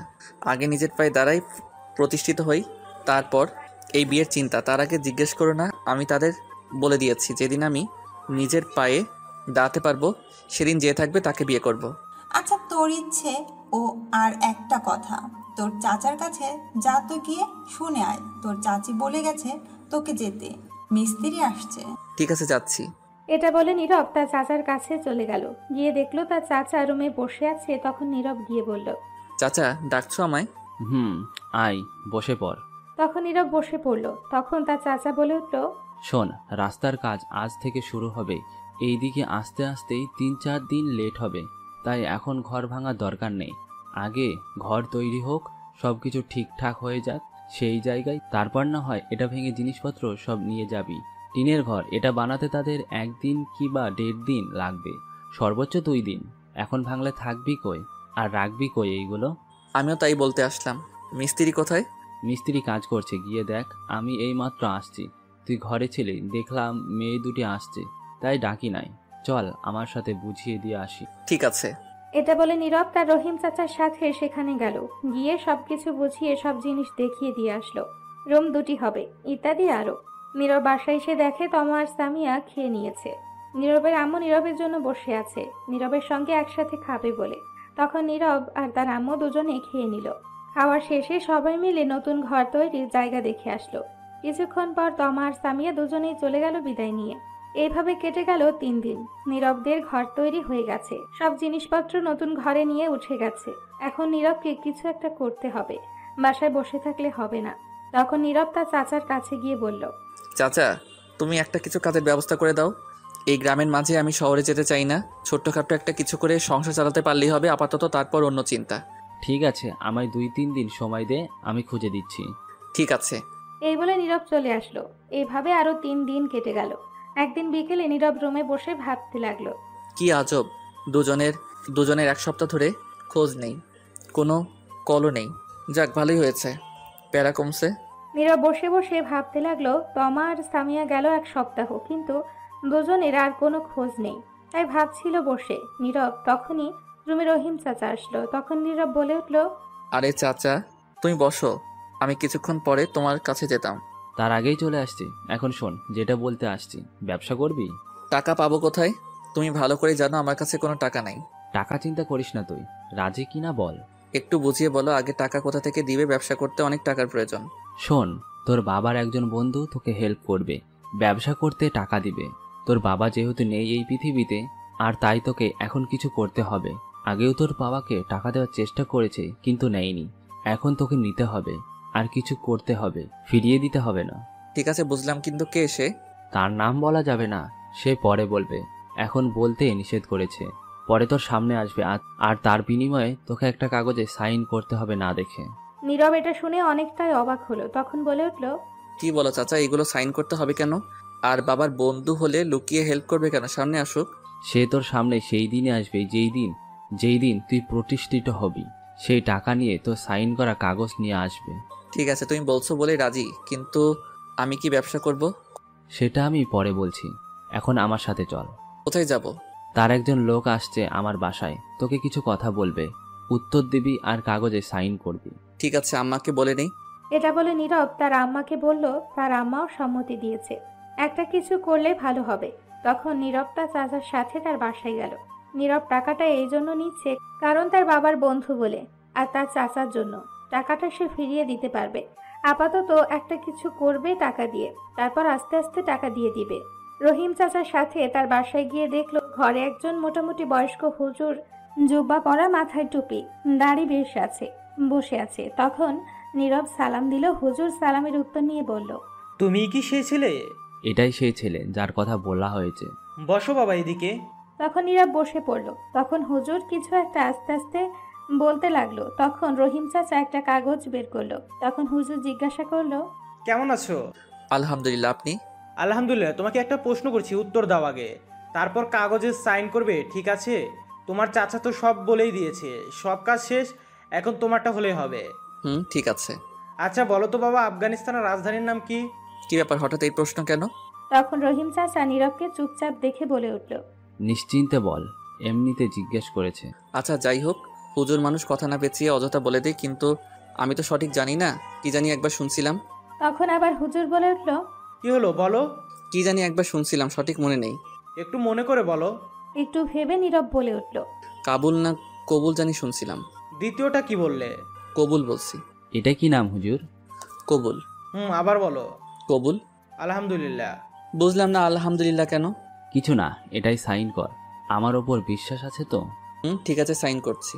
এটা বলে নীরব না দেখে সাইন করে দিল। তখন রহিম চাচা একটা ব্যাংকের চেক দিয়ে বলল, এই নে, এখন বাসায় যা, আমি রাতে গিয়ে কথা বলছি। ঠিক আছে। এটা বলে নীরব চেক নিয়ে বাইরে এসে দেখলো সামনে তমা দাঁড়িয়ে আছে, আর খুব খুশি মনে হচ্ছে। এটা বলে নীরব চেক নিয়ে বাইরে এসে দেখে সামনে তমা দাঁড়িয়ে আছে, আর খুবই খুশি মনে হচ্ছে। নীরব তমাকে দেখে বেশ অনেকটাই অবাক হলো, কারণ তার চাচার বাসায় তমা কি করছে এখন। নীরবের মনে এই প্রশ্নটাই ঘুরপাক খাচ্ছে, আর দাঁড়িয়ে ভাবতে লাগলো। তখনই পেছন থেকে কেউ গলা জড়িয়ে ধরলো। তখন নীরব লক্ষ্য করে দেখলো সামিয়া। সামিয়াকে দেখেও নীরব অবাক এইখানে। তখন সামিয়া বলে উঠল, কি খুব মিস করছো বুঝি? আমিও খুব মিস করছিলাম তোমাকে, জানো। নীরব কিছু উত্তর না দিয়ে মনে মনে ভাবতে লাগলো, কি ব্যাপার দুজনেই একসাথে, তাও এইখানে? তখনই তমা এসে নীরবের গলা জড়িয়ে ধরে বলল, বাসায় গিয়ে শুনলাম তুমি নাকি চাচার বাসায় আসছো, তাই তো চলে এলাম। এটা বলে তমা আর সামিয়া দুজনে মিলে 2 গালে চুমু দিল। তখন নীরব বলে উঠল, এই করছে কি, ছাড়ো, সর্বনাশ করে ফেলছে। কেন, কি হয়েছে? তখন নীরব দুজনকে সরিয়ে বলল, চুমু দিতে কে বলছে? কেন হয়নি? দাঁড়াও, দিচ্ছি আবার। এই না না, একদম না, আর কাছে আসার চেষ্টা করবে না। আজ না হয় কাল, কাছে তো আসতেই হবে।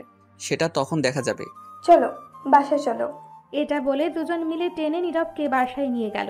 উঠানে নীরবের আম্মু দাঁড়িয়েছিল, দেখে মনে হলো বেশ চিন্তিত। তখন নীরবকে দেখে বলে উঠল, এসে গেছিস বাবা? এইবার ছাড়ুন আপনারা। আসছি। কেন, কিছু বলবে?